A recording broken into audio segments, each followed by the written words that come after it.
Build a stunning holiday meal at Whole Foods Market. It's all there. With strict quality standards, desserts, sides, and indulgent mains like bone-in ham with no antibiotics ever. Get holiday ready at Whole Foods Market. Walmart's top brand gifts surprised every last who. Walmart has Tony's? And Nespresso? Even Apple? Who knew? Ooh la la. Okay, Blazer.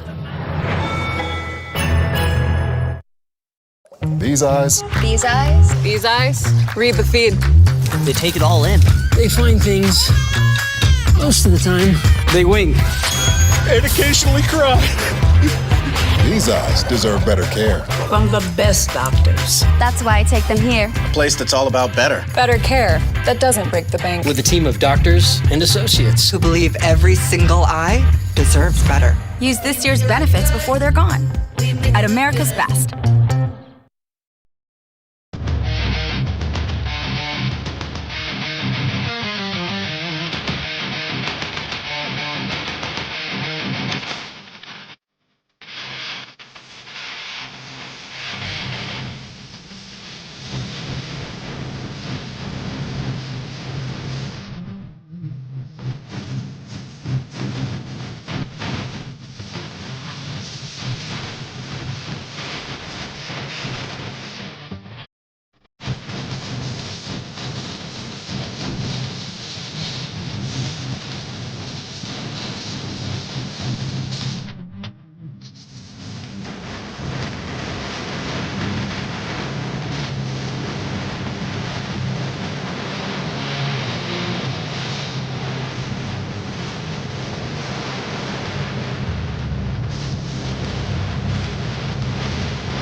Is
Hey, what's up, guys?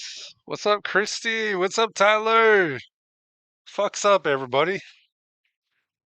Hell yeah, man. I appreciate y'all joining me tonight, man. All right, let's get me pulled up here. What's up, guys? Appreciate y'all tuning in with me tonight. So, we got a pretty good stream tonight, y'all.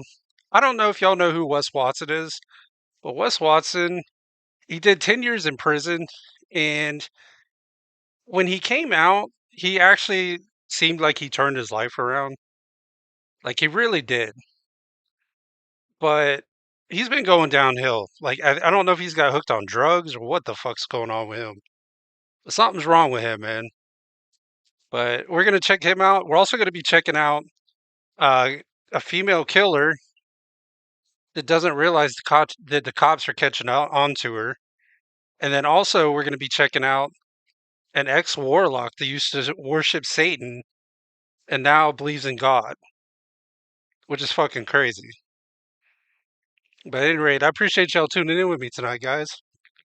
Especially Kirsty, Tyler, everybody on Rumble, everybody on YouTube.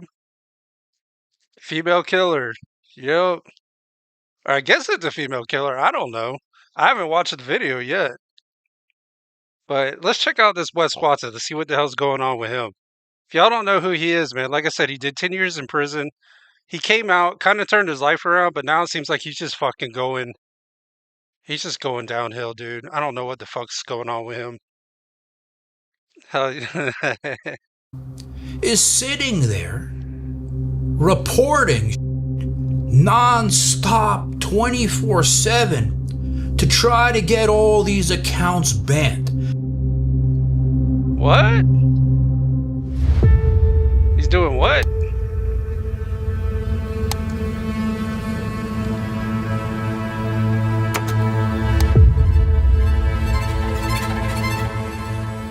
It's just crazy. It's a very How deep many cut times shirt. did he do it? What did he think? He's gonna run away from me? You should know better by now. You can't run away from me, you little bitch. You can't run away from me, you little bitch. Oh, shit. Uh-oh, tell him about it.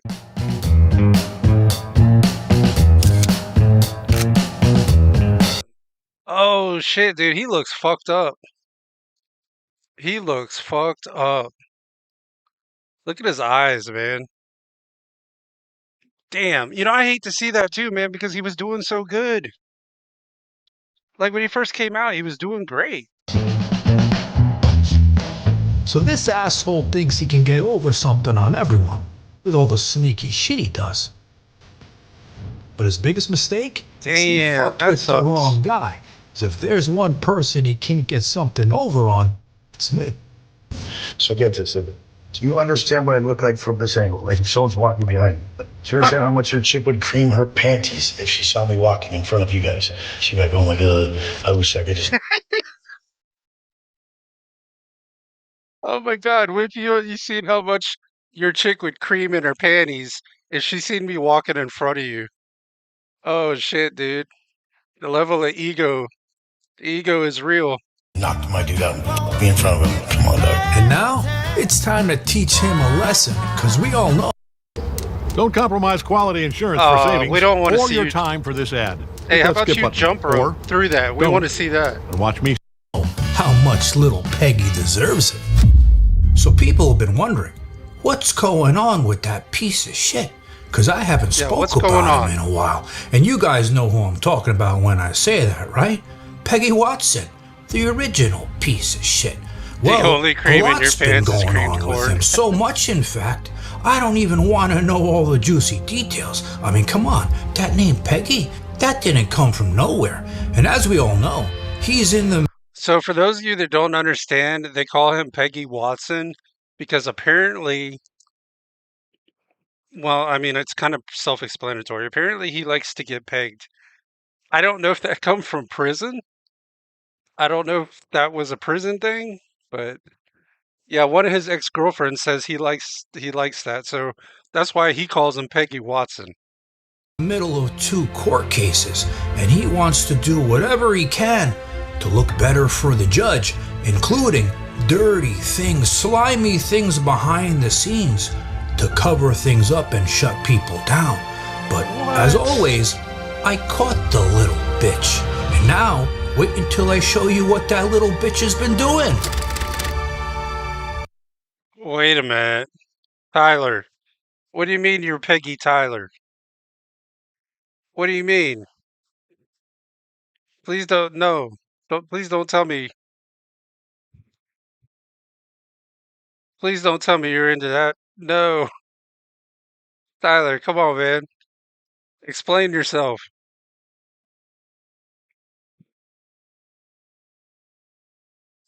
Oh no. Tyler, what happened?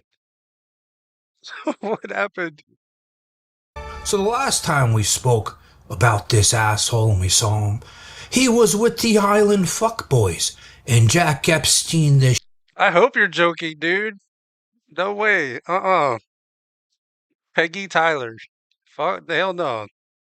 Shithead. And they all had their clothes off. They were doing things and we all don't want to know what they were doing. And then, that was right after. That shit right there was fucking cringe, dude. Like, when he was there with the Island Boy and Jack Doherty, and they were taking their shirts off, and then Wes takes his pants off in front of them to show his tattoos on his legs to the Island Boys and Jack Doherty. It was so fucking cringe. His ex Angie left him, and he became a crazy stalker, calling her nonstop over and over, and which ended up him spiraling. She looks like she needs to fucking eat.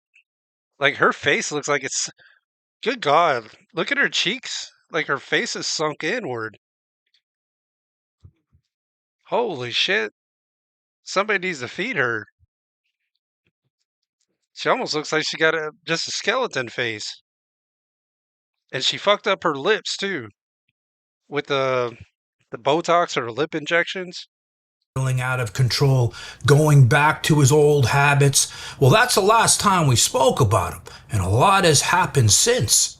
He's been spiraling further and further down that hole of partying, of sharmutas. See, that's the other thing. He's got to be on drugs now because he's losing muscle mass too. Like, he used to be fucking jacked.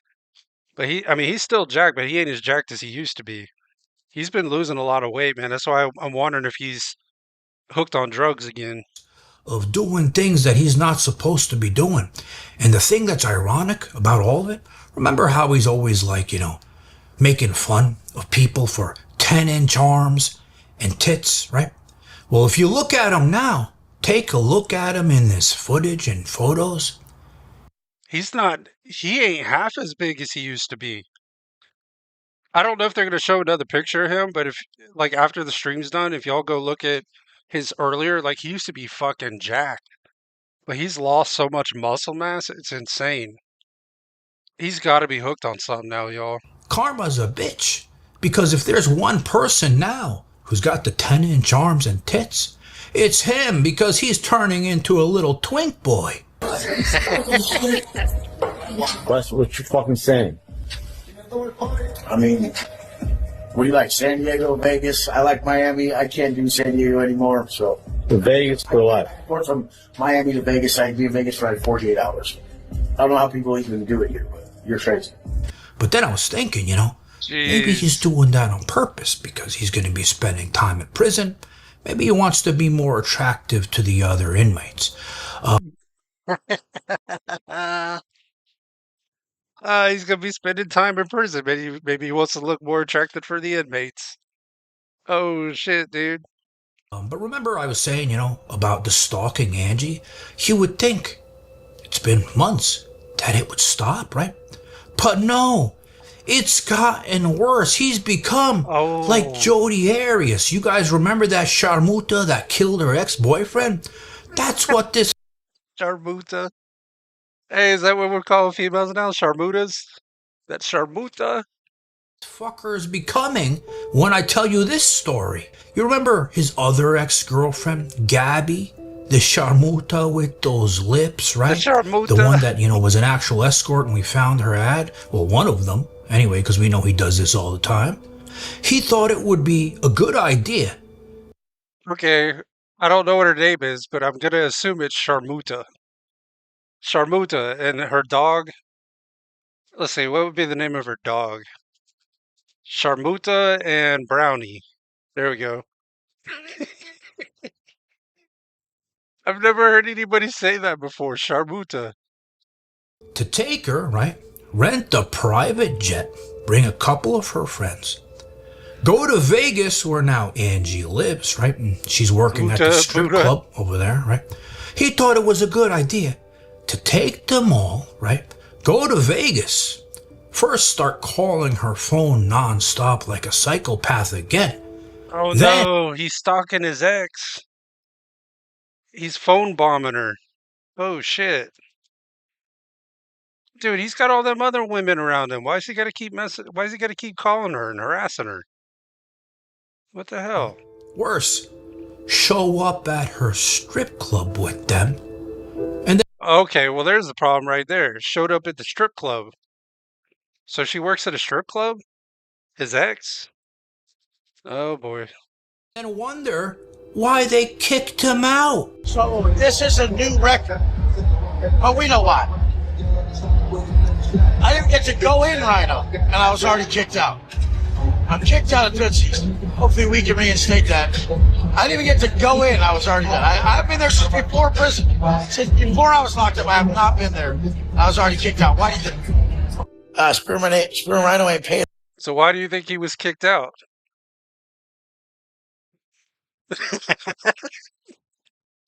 Tyler, the only person I phone bomb is my mom and my bank. Yeah, I phone bomb my bank too, man. If I got money missing, hell yeah, they better fucking answer. Or like the one time when I went to put money in the bank, I put like $200 in there in the ATM, and the fucking ATM took my money and didn't credit it. And they said it was going to take like up to 7 business days to get it straightened out. I was like, no, y'all better get that shit straightened out like tonight or tomorrow. Talk about a whole week. Not much right now, huh? Like there's just nobody get lap dances. You only get a few bucks. Should have let me come in that night because I spent a few bucks, kiddo. So this asshole's doing everything he can to try to make Angie jealous, but she doesn't give a fuck. In fact, she's putting out a tell-all podcast soon. Ooh. So wait until we see the stories that she has to tell, because... You know, if I was her, I wouldn't give a fuck either. Would not give a fuck if I was her. Because we know she's got a ton of them. I make sure you feed him every once in a while. Well, she's hungry, huh? She's a monster. You have to feed her every once in a while. Every once in a while. You gotta feed her every once in a while. Just throw a couple $100 bills. Maybe, you know what? Maybe I've been doing this all wrong, guys. Maybe when I was dating, and maybe that's what I've been doing this shit all wrong.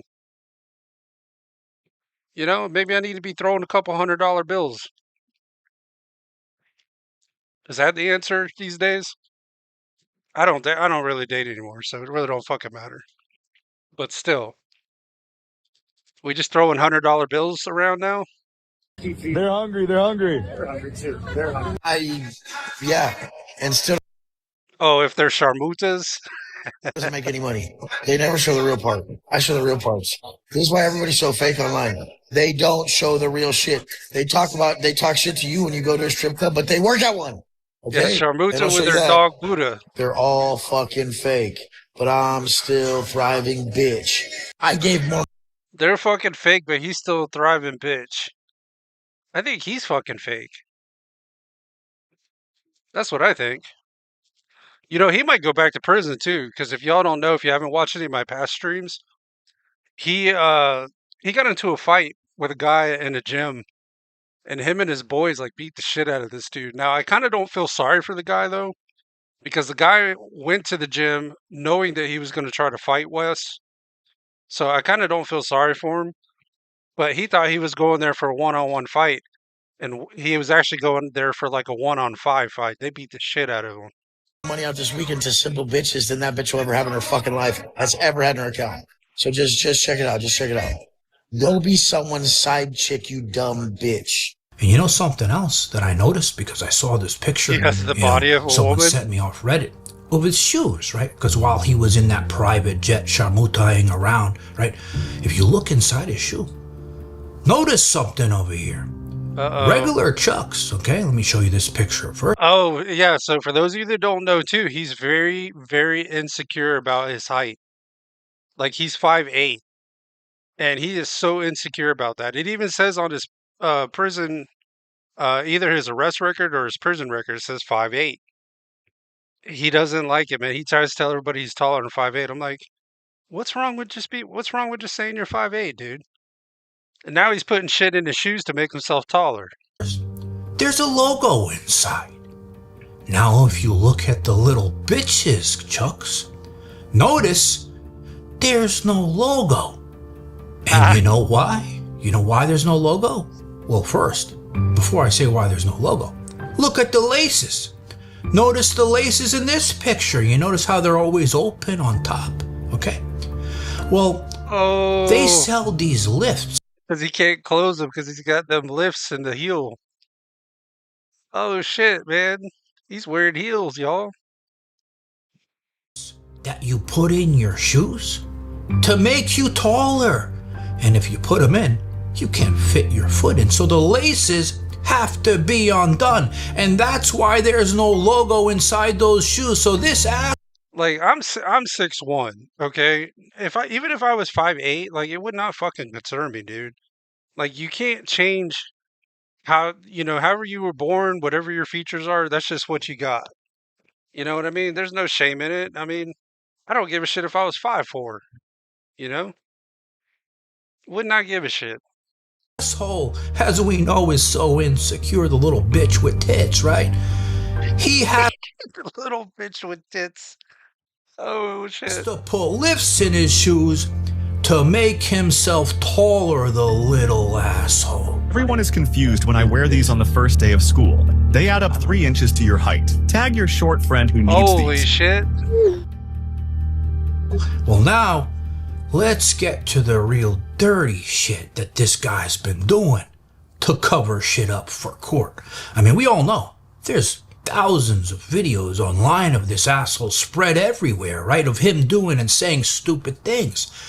But there's a few channels, that have a lot more than others. And as we saw, I'm going to refresh your memory, we saw Mudpit's channel. He had dozens, countless, maybe hundreds of videos on Wes, right? Yeah. Channel was taken down. And then after that, a week later, my channel was under attack. Reddit, mysteriously, is down. Oh, he's going after all the channels that are saying bad shit about him. Oh, shit. He's going after all the people that are exposing all his bullshit. The main Reddit that has all those thousands of people that talk shit on this bitch all day and night. It was down, which is now back up. But then, a bigger one, and I'm not going to mention the name here because they're trying to clear out the issues to try to get their account back. But you know me, I can get my... Oh, and speaking of YouTube, like, don't fucking ban my account, dude. I'm trying to stream on YouTube again, but they freaking, YouTube's, like, very finicky about streaming over there. I don't know why. But you'll get, like, copyright strikes and all kinds of shit. So YouTube, if you're watching, don't copyright strike me, man. Come on. My hands on shit. And it turns out this little asshole, okay, is sitting there reporting shit non-stop 24/7 to try to get all these accounts banned. And if you look at these email addresses, these are all his email addresses. So this little bitch, okay, he's trying, basically what he's trying to do.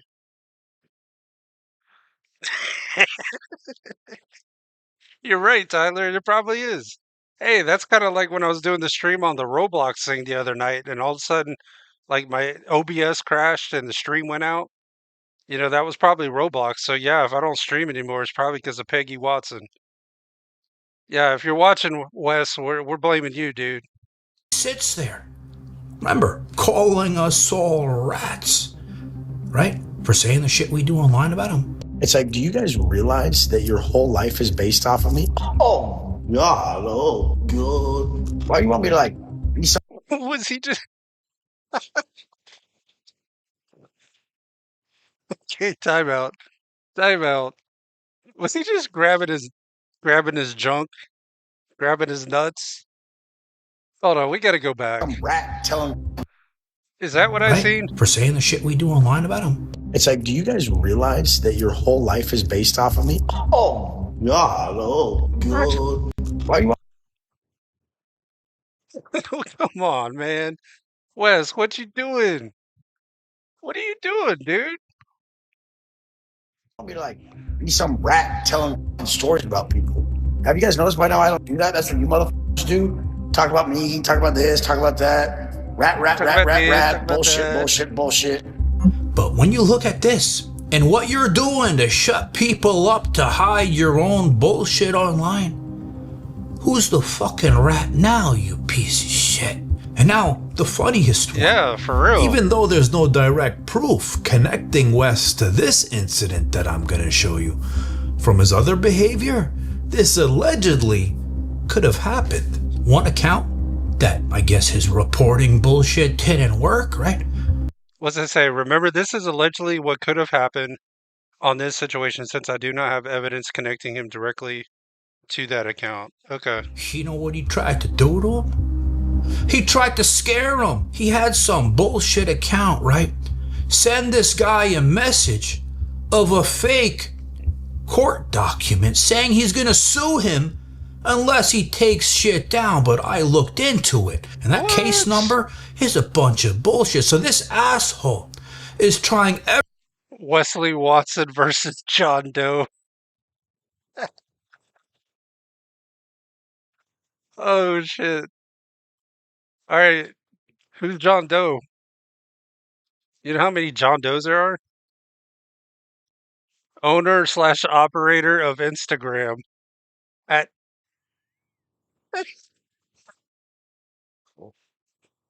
Trans Wes Watson defendant.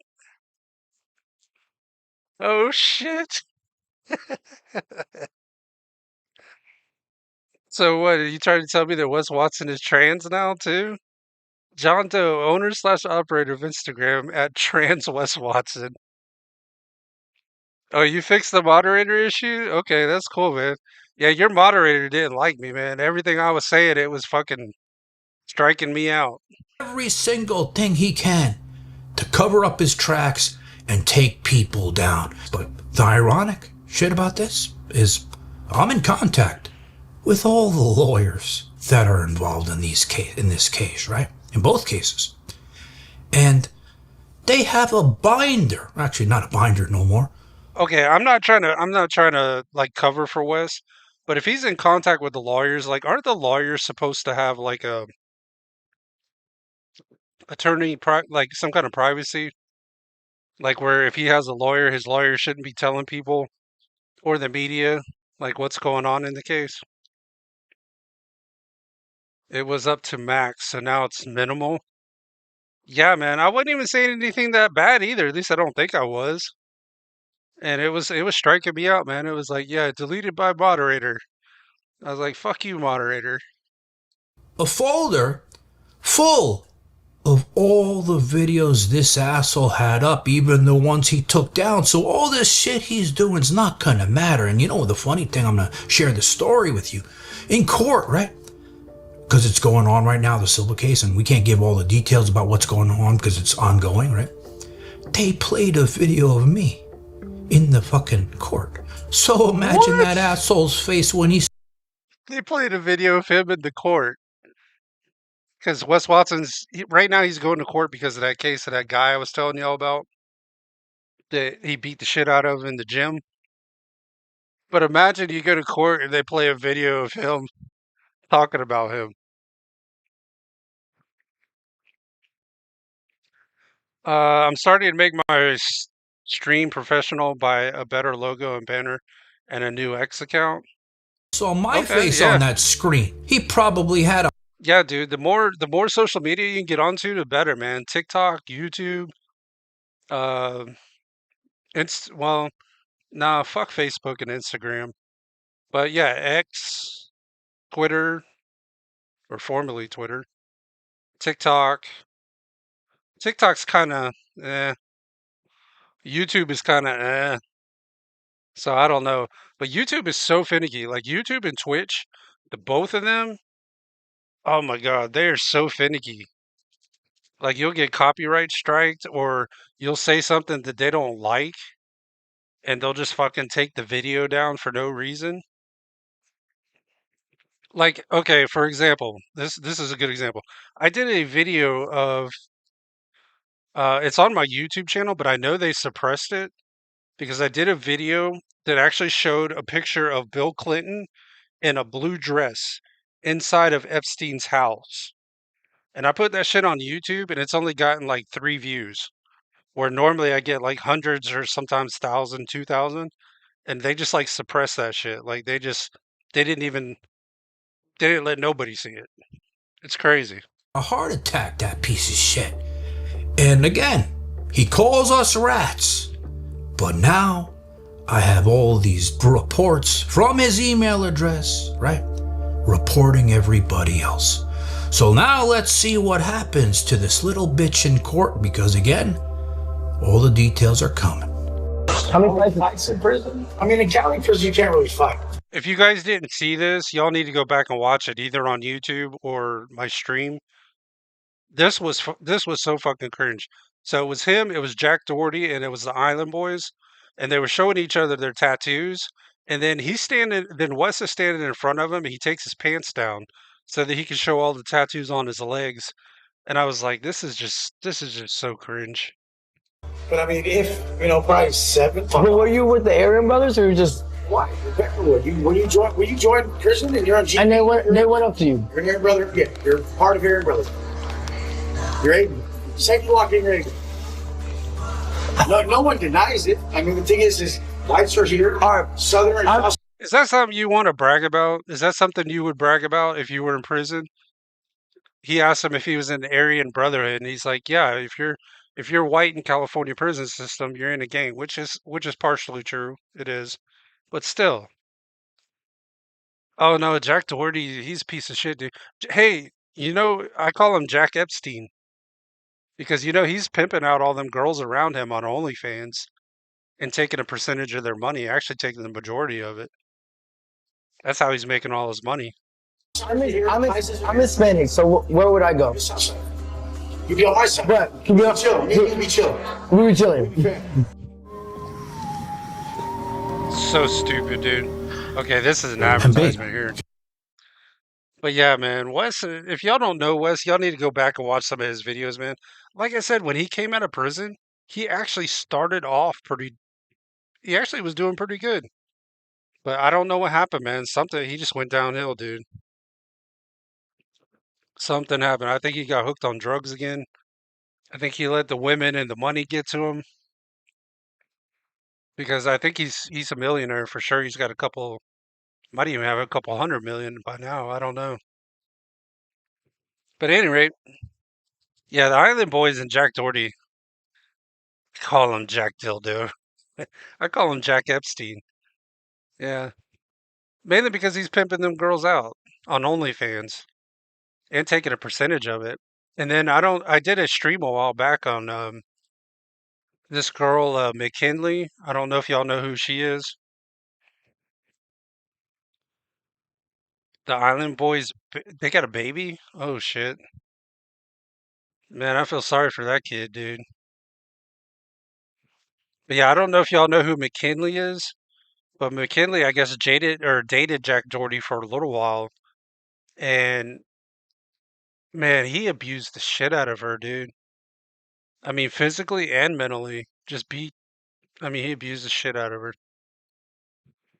We kind of have a little bit of a mystery on our hands, I'll say. Okay. That we're trying to sort out. So you said you have 2 kids, right? Yes. Okay. Any other kids? Was anybody... You're subscribed to McKinley on YouTube? Yeah, so she was Jack Doherty's like supposed girlfriend for a while, but I did a stream and she went on a podcast where she just, I mean, he abused the shit out of her. He had her hooked on Adderall. He had her hooked on Adderall. Like, you look at some of the photos when she was with him, and like, you look at her now and then look at the photos when she was with him. Like, her eyes were like sunken. She had bags under her eyes. Her face looked like it was sunken. She had lost weight, I think, down to like almost 100 pounds at one point. Like, she didn't look good at all. Pregnant and then like.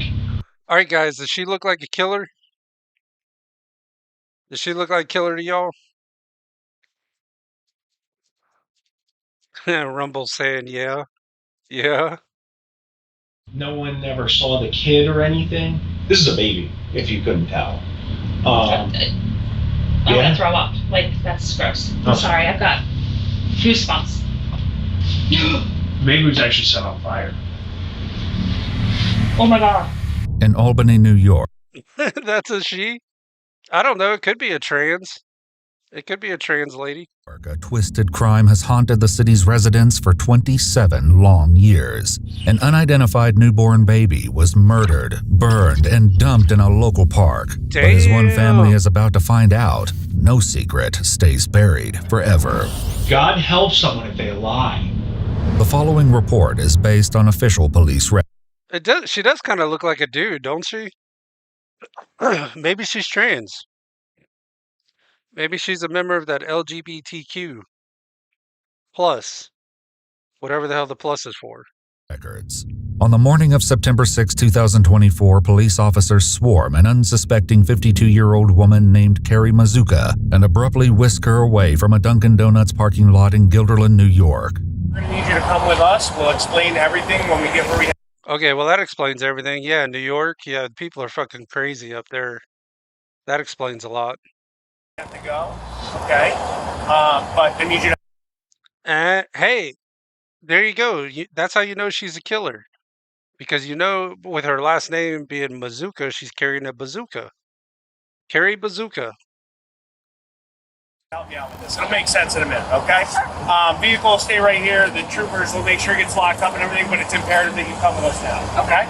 All right, so if you want to just come right this way, thank you. Clearly, you're the gray car. That gray car right there.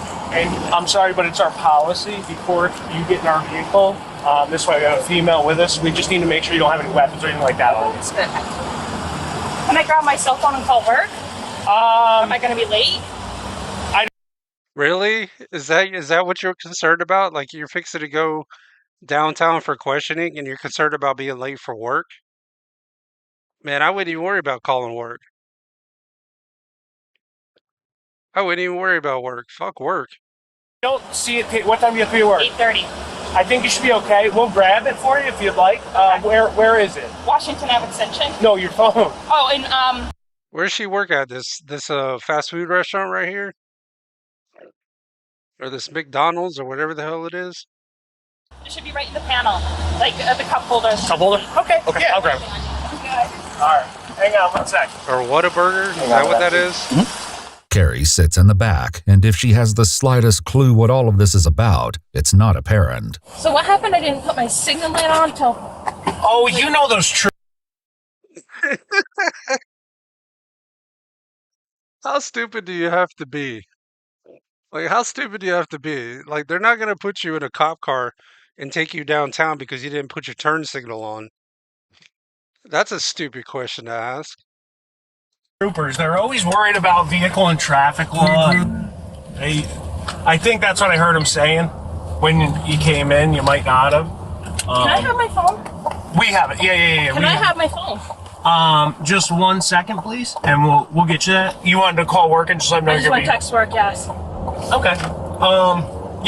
Yeah, I don't think I'd be worried about work right now, lady. Like, why are you worried about work?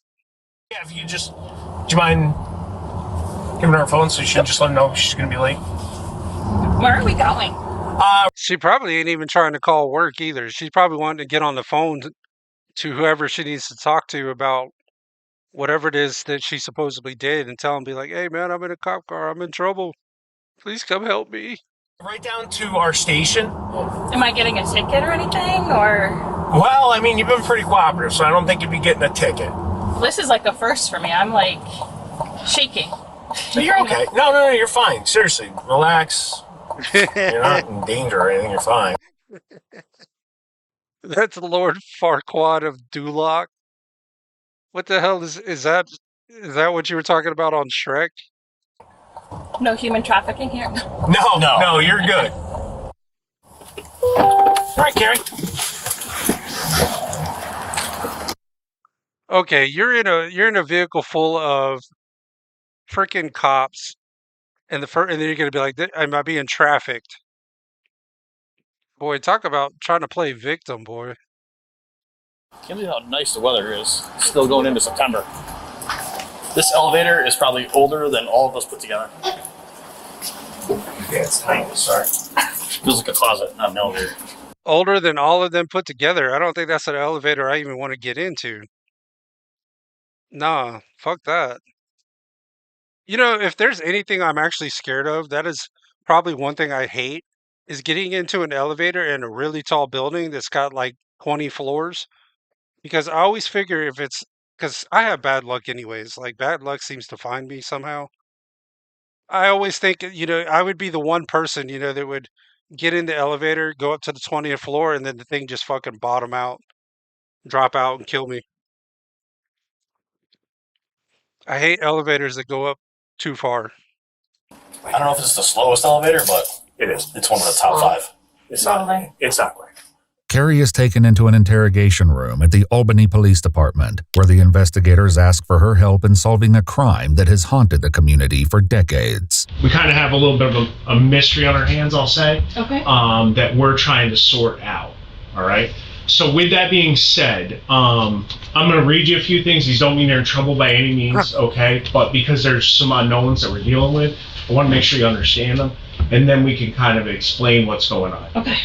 With that said, he reads Carrie her Miranda rights and reveals what all of them. She doesn't seem like she's very nervous. I mean, at least not yet. She seems pretty calm so far. This is really about. We're looking into something that happened quite a few years ago, okay? Back in 1997. So some remains were found in Washington Park. Oh shit, 97. Damn, so this is like over 20 years ago. So she must have done some shit that she thought she done got away with. Uh-oh. Okay. And it's been a long time since it happened. We've been kind of working on it here and there. And we've been deploying a new investigative technique, right? Do you watch like any of the stuff on the news, like genealogy stuff? No. Okay. So what we do is we kind of go to some third-party companies like Ancestry.com, stuff like that, and try and build family trees, okay? So that shit happens too. Like, when I had my store open for jewelry repair, there was a guy that had a car wash. So there was a gas station right across from where I was, and then there was a guy that had a car wash on the other side of the gas station. So I had talked to this dude, like I was cool with this dude, and I almost hate that I was, man. But all of a sudden, one day, I come up there. There's cops there, and they're arresting him, and I'm like, "What's going on?" Well, come to find out, the city that I live in, they got a grant from the federal government to reopen cold cases. So, like cases where they had collected DNA, but they didn't have the ability to test it then. And apparently, he had killed a 11-year-old girl back in like 84. It was either 83 or 84, and they didn't quite have the DNA testing then. Yeah, they didn't have the DNA testing then. And he was 60 when they arrested him. But they reopened the cold case. They went back. They came to him, drew some blood, and the DNA matched. So it was like almost 30, 40 years later, they came and got his ass. And I was like, damn, he ended up dying in prison too. He's dead. He died Probably about 5 years ago. So part of that is the remains, the DNA testing on the remains that we found are connected to your family. Okay? Yeah, so it was younger, right? The remains, best we can tell. And we honestly don't know really what happened. It's just one of those things that they're trying to get us to figure out and use this new, it's crazy, right? Police also visit Carrie's sister Wendy that morning in Roxbury, New York for the same purpose. So we found human remains up in the Albany area. It's from a while ago, going back several years. It's come to our attention that it kind of comes back to possibly a relative in your family. But in my family? Yeah. Oh. But unfortunately, we have to kind of go through and talk to everybody and then try to get like a buccal swab from people, meaning that's just like a swab of the cheek, to try to figure out whose remains they were. Back in Albany, Carrie guides the detectives through her So they ended up burning this baby alive. That's fucking crazy, dude.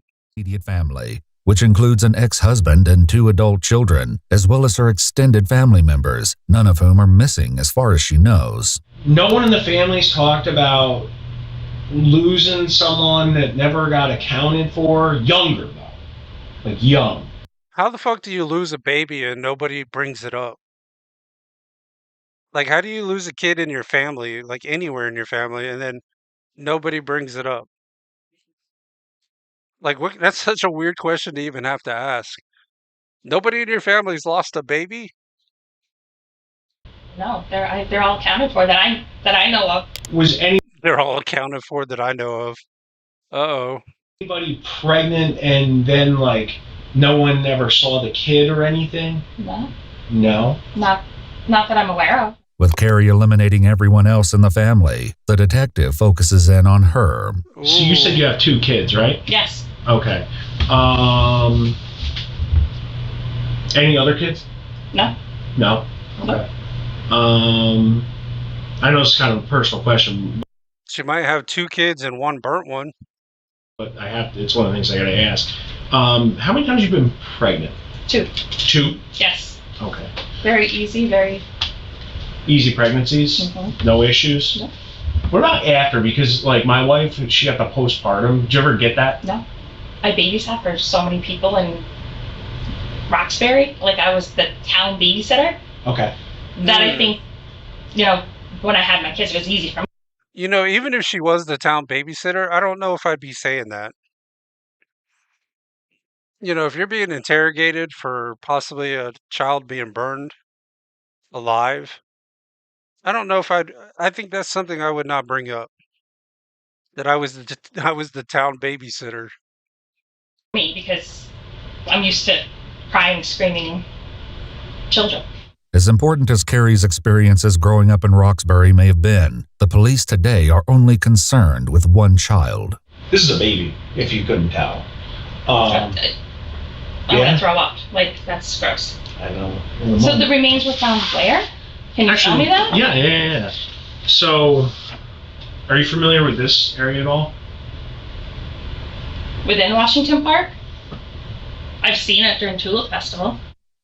These flower beds are over here, right by this road. Mm-hmm. This is where the remains are. Okay, I'm not condoning that she should try to, like, not say anything, but if I was in her position, I would, like, deny everything. I'd just fucking be like, no, I don't recognize that. I'm sorry. She's like, oh, in Washington Park? I remember that from the festival. Like, no. No, if you're trying, no, don't say shit. Okay. But, I mean, easy enough. I'm sorry, I've got goosebumps. Oh, it's horrible. Ugh. The discovery was made 27 years ago on September She probably got goosebumps because she's probably afraid that she might be caught. 7th, 1997. 3 park workers were starting their shift when they came across an unresponsive infant lying in the grass among burned blue cloth. Police and rescue personnel responded to the scene, but it was far too late.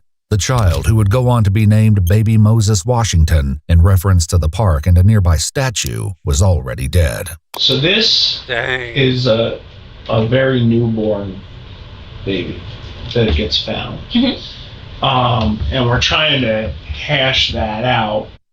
I mean, in your mind, what would cause someone to leave a baby in a place? Anything you could think of? No, because they have all those like hospitals, safe places. Yeah, like a safe haven to leave kids. Sorry. Yeah. Think about how crazy that is. Like that is so. Like I don't know. I don't agree with it, man. I don't agree with abortion, and then I don't even agree. Like, do you use the prism lens for your camera?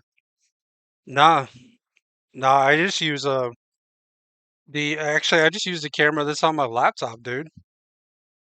The camera is on a laptop, and then I'm using the OBS plugin that does kind of like a green screen does, to where it like puts you over the over the background. Yeah, I'm not using anything fancy or anything. I mean, that's what we're trying to wrap our head around. No idea. But that's crazy though, that they would even freaking have, like, if a female doesn't want the kid, she has the option to abort. Then if she doesn't want to abort, to use the prism, nah. But if you want to abort, you can do that. Then if they don't want to abort, and then they have the kid and then decide they don't want to use it, Prism is an OBS plugin. I don't know. I'll have to check into that. I'm not even really sure what that is. But then if they have the kid, they also have the second option, which is they can take it to just about any hospital and just say, "Hey, I don't want this kid." It's crazy. It's like if you don't want the kid, then don't frickin' don't be making babies if you don't want the kid. No idea. I mean, so there are some aggravating factors with this as well. I think especially like how.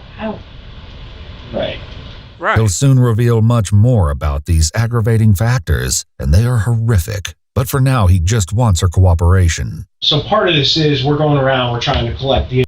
They must already know that it's her. That's the thing. They must already know that it's her, and they're just trying to get her to slip up. DNA samples from people, all right, to try and match to the remains and that we're doing. Is that something you'd be able to help us out with? Give us a sample of DNA? In Roxbury, they ask the same of Carrie's sister. Would you be willing to just do a buckle swab for us so we can, basically determine whether or not, like, those remains would be anybody in your family? Because they may not be. And this would be helping us out to rule it out. That way we can move on and try to bring some closure. I don't care. The sisters submit their samples, and Carrie asks a follow-up question. Well, even if you are guilty, yeah, you're gonna have to do it anyways. Because if you refuse, then you're like for real guilty. So even if you are guilty, you got to do it and just hope that maybe somehow they fuck up the process and it don't come back to you. How does that work with DNA? Can you like pinpoint? Yeah. I don't watch any of those stupid. No. Sorry, I don't mean. No, it's not. You're insulting my career. No, they freak me out. Oh, she sounds guilty already now. She's like, can you pinpoint these different little things? Oh shit, she's starting to sound guilty. Yeah. So DNA is pretty cool because, in a sense, everyone's fingerprint is different, right? It's distinct. 100%. DNA is like your genetic fingerprint. Okay. Oh, cool. But DNA isn't the only key to this heinous crime. Pretending like she's fucking stupid. Like, oh, okay, cool. And the detectives want to make certain that Carrie, who, unlike her sister, has lived in the Albany area since the 90s, isn't holding anything back. The other part of it is this. I'm not saying I don't believe you by any means, right? But one of the other things the best way to describe it is we're mixing old school and new school, right? We're doing this new school DNA stuff, but we're also doing the old school in the sense of if people are willing to do it, we're trying to bring it back. Would you be willing to take a polygraph examination for us? I don't know. Do you guys trust those things? Would you trust to give a polygraph?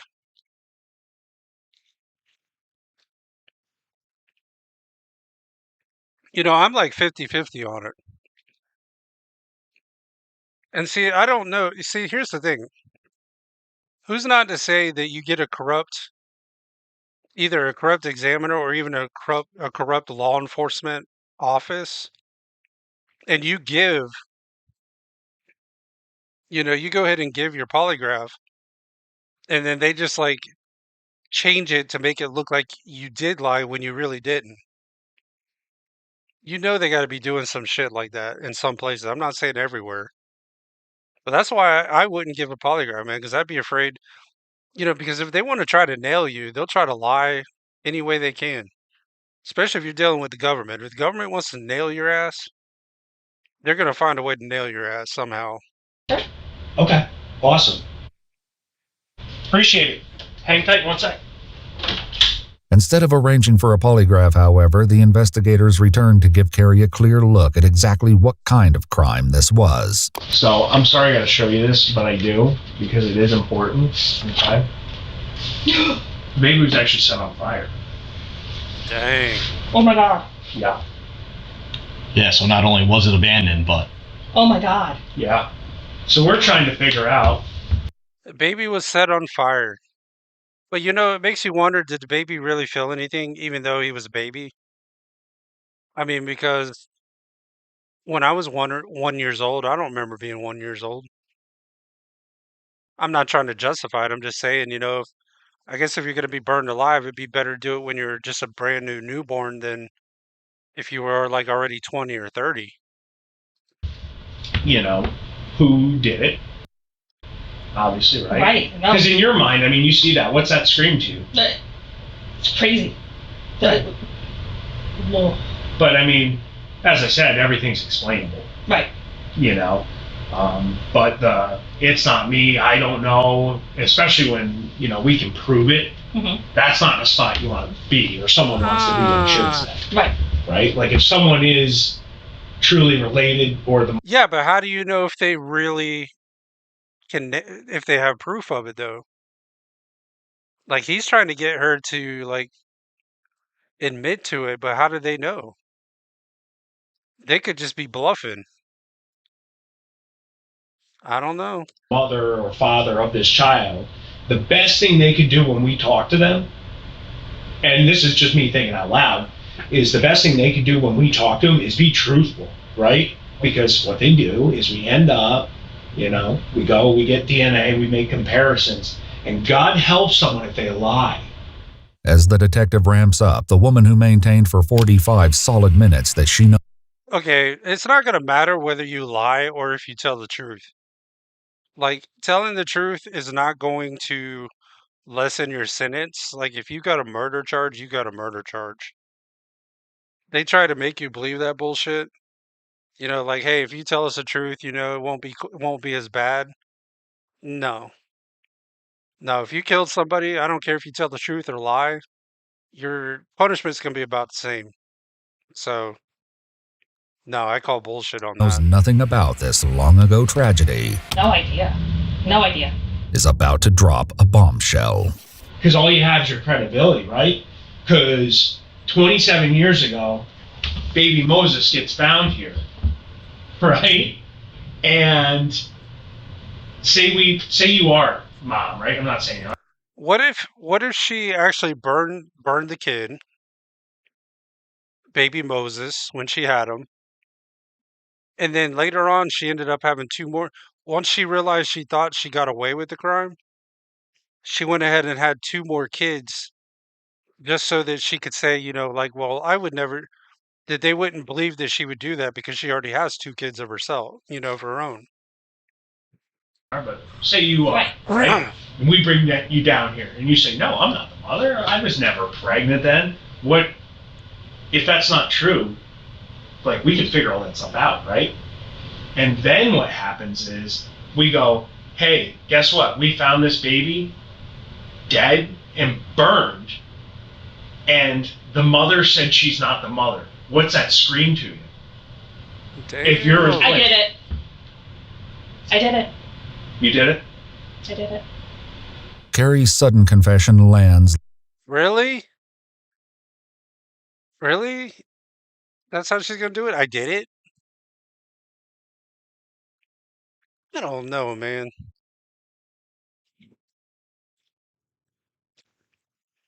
Damn. Like a grenade, but it's been a long time in the making. A full 2 years earlier, investigators were out at Carrie's house in the middle of the night looking for evidence. We are on our way to Altamont, New York for a trash pull.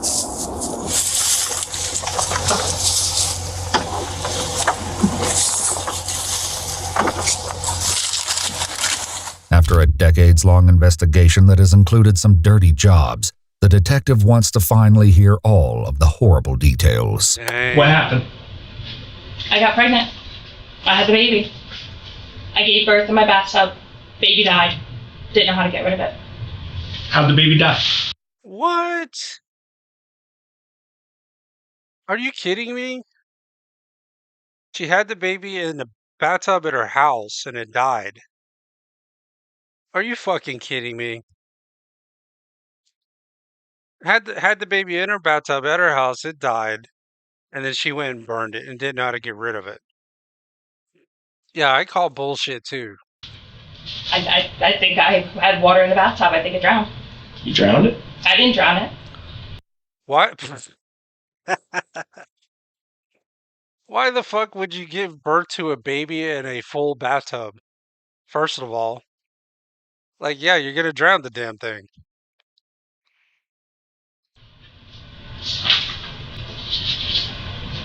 In that bathtub?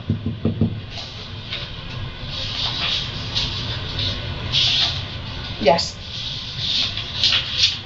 Damn. Inside that apartment? Right there? Yes. Why'd you burn the baby? I didn't burn the baby. Who did? I don't know who did. Who'd you give the baby to? I had the baby by myself. I went down to the park. I handed it to somebody. Who'd you hand it to? I don't know. Oh, she's trying to put the blame on somebody else now. Oh, shit. Oh, shit. I didn't burn the baby. I went down to the park and gave it to somebody. I don't believe that for 1 second. Some random person. Carrie, that doesn't. I swear to God. Carrie has reduced her crime to little more than an improper burial, but it's not long before she makes a second vile admission. You did not hand this baby to a random person. That didn't happen.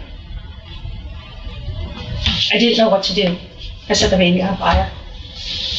Was it screaming? Of course we knew she set it on fire. I didn't know what to do. The baby... Why the hell would you set it on fire? Like, you could have just went to the freaking hospital and just turned the baby over. I mean, you got two options. So females have two options, okay? If you don't want the baby before it's born, you can abort. Then if you have the baby and then decide you don't want it, you can go to just about any hospital and just hand it over, and they'll put it up for adoption. No, it was dead. It was dead. This grim subject will be revisited, but for now, the detective keeps pressing, certain that Carrie is holding on to at least one. But see, if the baby was dead, she should have just went ahead and took it to the hospital. Just said, hey, I gave birth naturally. I wasn't able to make it to the hospital. See, I mean, that's what I would have done. Just been like, hey, I wasn't able to make it to the hospital, so I gave birth at home. The baby's dead. Take it up to the hospital. That would have been a better look than to, well, my baby's dead and I don't know what to do with it, so I'm going to go burn it. More unspeakable truth. This baby was breathing for minutes. This baby was alive. I had it I did. That doesn't lie. This is 27 years ago. Let's clean this up. Let's be done with this here and now. That baby died, not of natural causes. I didn't kill the baby that I'm aware of. I had it in the bathtub. Oh, she didn't kill the baby that she's aware of. Like, she had to have known whether the baby was alive or dead. It didn't drown. There's no water in the lungs. That didn't happen. Okay, it's not of natural causes. There's no trauma. Did she burn this baby alive? So that leaves one thing. And you know what that one thing is? Suffocation? If you freaked out shit. and did this, that's fine. We need to know. Look. Yes. Yes what? I suffocated the child. With what? Why would you suffocate a newborn? Like, why? If you didn't want it, just go to the hospital, hand it over. Then put it up for adoption. You ain't got to kill it. To put in the bag. Better yet, if you don't want to have kids, don't do things that make kids. Put it in a bag. In a series of shocking disclosures, it's the biggest one yet. After 27 years, Albany investigators not only know who baby Moses was, they know exactly who killed him. But the most horrifying specifics of that tragic day are still to come. Did you hear the baby cry and screaming? I did not. You didn't hear the baby cry? No, I swear. Not that I remember. I don't know. I don't even want to know what the sound of a baby crying that's been set on fire would even sound like. Like, that's a sound you would never forget. I never hear the baby cry. What kind of bag? I think like a Walmart type. Like a plastic like bag? A plastic bag. Okay. And then, how'd you get down to Washington Park? Sure. So she put the baby in a plastic bag and took it down to the park and set the damn thing on fire. Holy shit. How do you get it from the apartment to your car? I had the plastic bag. I like put it in the bag, in the towel, and put it in my car. Like carried it out like it was groceries. You carried it out like it was groceries? Yeah. Kind of sounds like you thought. I mean, taking it out like it's trash, you know? Yeah. Did you have in your mind, like, I'm going to go to Washington Park? Well, she seems cold about it too, man. She almost seems like she don't even care that she was caught. Like, she's just cold. Or were you just... I think I was just driving. I was just driving. I didn't know what I was doing. And where was the bag of groceries that you brought out at that time? In the back seat. But while Carrie's story is bleak enough, the detective still doesn't think it's the whole truth. And with one more chilling confession, Carrie proves him right. Well, now we got to talk about the part where the baby stops screaming. And we got to do an honest account of that with each other. Not a I think, because this is something you don't forget. You probably... You know, this is crazy though. Like, yeah, she's heartless. She's got to be stone cold killer, because most people, when they get caught, like, they're very antsy. They're like jittery, or they're moving around a lot. Like, she's not doing any of that. And she's just very direct with her answers, and just, yeah, she just seems stone cold, man. I haven't thought about it in a long time, but it's definitely something you don't forget. I put my hands over its mouth and nose. Are you sure? Yeah. And then you press down? Yeah. I think. Damn. No, not I think. It's either did or... No, there is no I think. If you do something like that, you would never forget the details. Like, if I did something like that, I would remember the details. I don't care if it was 30 years later. Something like that you would never forget. It did. And I'm not pressuring you to say something, but I need a definitive answer here. Yes. Yes, what? I pressed down. Did the baby stop crying when you did that? Again, I don't remember the baby crying, but it must have. I don't remember the baby crying.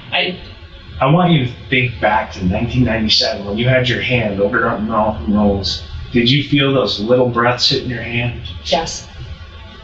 How long until it stopped?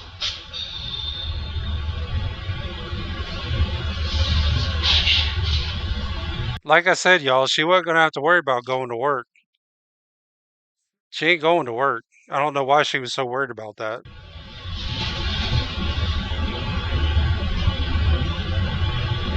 $10? I don't know. You held your hand on the baby for 10 minutes? I don't. Timing, I don't know. Carrie's darkest secrets are out in the open. Well, why would she, if she didn't want that kid and she killed that baby, why would she then turn around years later and have 2 more kids?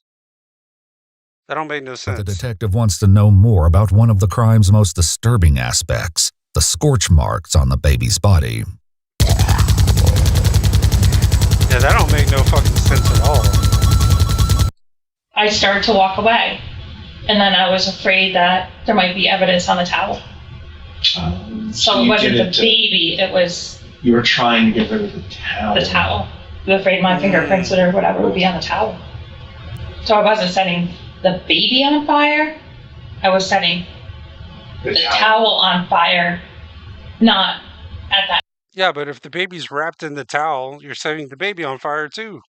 time, thinking that Why not just take the towel off and set it on fire? Or take it with you? that Yeah. not Because those matches not in the right headset, not in the right frame of mind, not... Fair enough. Carrie, who was 25 at the time, says that the baby's father was an ex-boyfriend from Roxbury and that she only realized she was pregnant after moving to Albany. Have you ever told anyone? No. Nobody. She thought she was never going to get caught. Because I don't know when this video was filmed, but he said it was 27 years ago. So this must have been pretty recent. But I think she thought she wasn't going to get caught. Well, we never told anybody? No. Mom, dad, Nobody. sister, nobody? Nobody. Just kept it inside the whole time? Yeah. Do you remember seeing all the stuff on the news about it? Well, how surprised is the rest of her family going to be when they find this shit out? Especially your sister. I do not. I blocked. I didn't watch the news after. No. So a lot of people actually showed up to that funeral. A lot of people.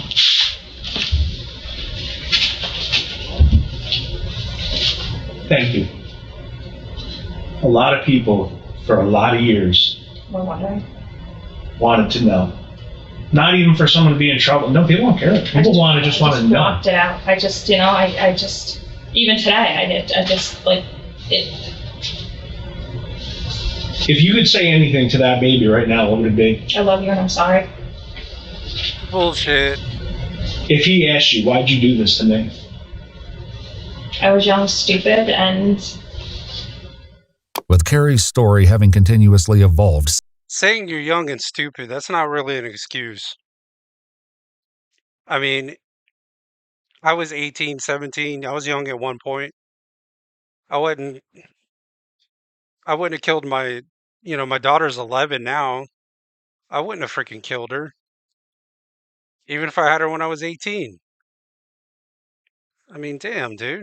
since the start of the interview, the detective summarizes her statement to make sure he's got everything straight. You went into the bathtub where you ran warm water, I would assume? Yeah. Where you ran warm water, and then you delivered the baby. You pulled the baby out. You cut the umbilical cord. Cut it with your right hand or your left hand? I'm right-handed, right hand. Right-handed, okay. You recall baby moving around. You don't recall if it was crying, but you know it was alive because it was moving. You put the baby down. Okay. You cut the umbilical cord. You take care of yourself. And then you placed your hand over the baby's nose and mouth and applied pressure until the baby stopped moving. Did you know you were going to kill it when you were doing that? Yes. I think yes. So I guess she just thought she was going to put her hand over, suffocate the child. You know, she probably could have got away with this if she'd approached this differently. You know, if she would have just said, like, you know, I was going into labor. I knew I wasn't going to make it to the hospital. So I delivered the child at home. And when I delivered the child, I realized it wasn't breathing. And then just instead of going and setting it on fire, take it up to the hospital, say, hey, you know, look, I'm not trying to cover for her. I'm just saying if I was in her position, I would have done this a little differently. I would have just said, you know, hey, I wasn't able to make it to the hospital. I had to deliver it at home. When it came out, I thought the baby was dead. Didn't look like it was breathing. Take it up to the hospital. Be like, hey, I just gave birth at my house, and it's not breathing. She probably could have got away with it that way, but not by setting it on fire. You knew what you were doing, but you did, correct? Right. I knew what I was doing. I was young. I was stupid. I didn't, you know. Okay. Yeah. So you intentionally killed this baby Then, after about an hour, you go to Washington Park and set the baby on fire. And if that baby were alive today, you would say, I love you and I'm sorry. Now that I'm older, wiser, have kids, and yeah. See, now, as much as I hate to say it, I actually feel sorry for her kids now. You know? There was a Twitch streamer recently, they got 40, 50 years for starving her baby. Holy shit. Damn. That's brutal. Why the fuck would they want to do that? Asman covered it a day ago? Okay. Yeah, man, that's crazy. See, like, if you don't want to have kids, don't fucking have kids. You know? Like, don't be having sex if you don't want kids. Or fucking wrap it up, dude. I mean, come on. That leaves only a few questions left to answer, including a big one. Why? Why did I do it? Yeah. I think I just had no clue what I think I was just in shock. You're in shock. Had you met Jason yet at that point? Who the hell is Jason? We were Was that her working together. boyfriend? Did you like him at that point? No, he was engaged. He was, we were just co-workers. So this is something you were young. Why is it always the coworkers? Somebody explain that to me. Why is it always the coworkers? That seems to be the thing. If somebody's going to cheat, it's always a coworker. I don't care if it's male or female. It's always somebody at their work. You were scared? Yeah, he doesn't even know about this. What's it feel like to kill someone? Terrible. Terrible. Like, walk me through your emotions. I always ask everyone that's killed someone, and you're not the first person. Shame, embarrassment, hatred of myself. When did that kick in? Immediately. After you did it? Mm-hmm. After a morning that's seen all of her shadows brought into the light, Carrie has a question of her own.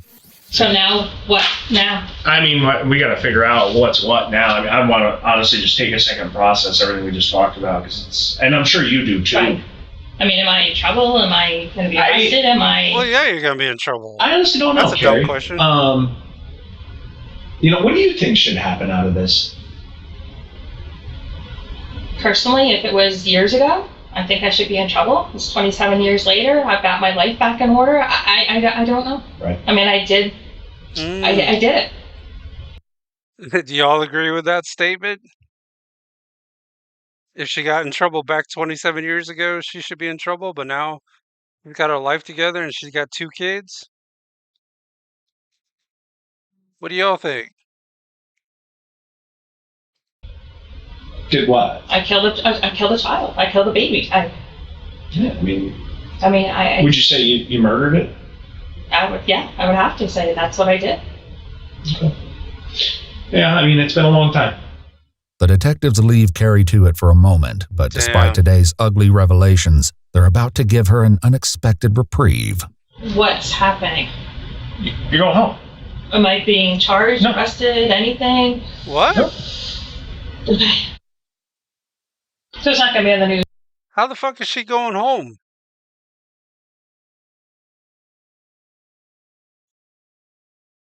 What the fuck?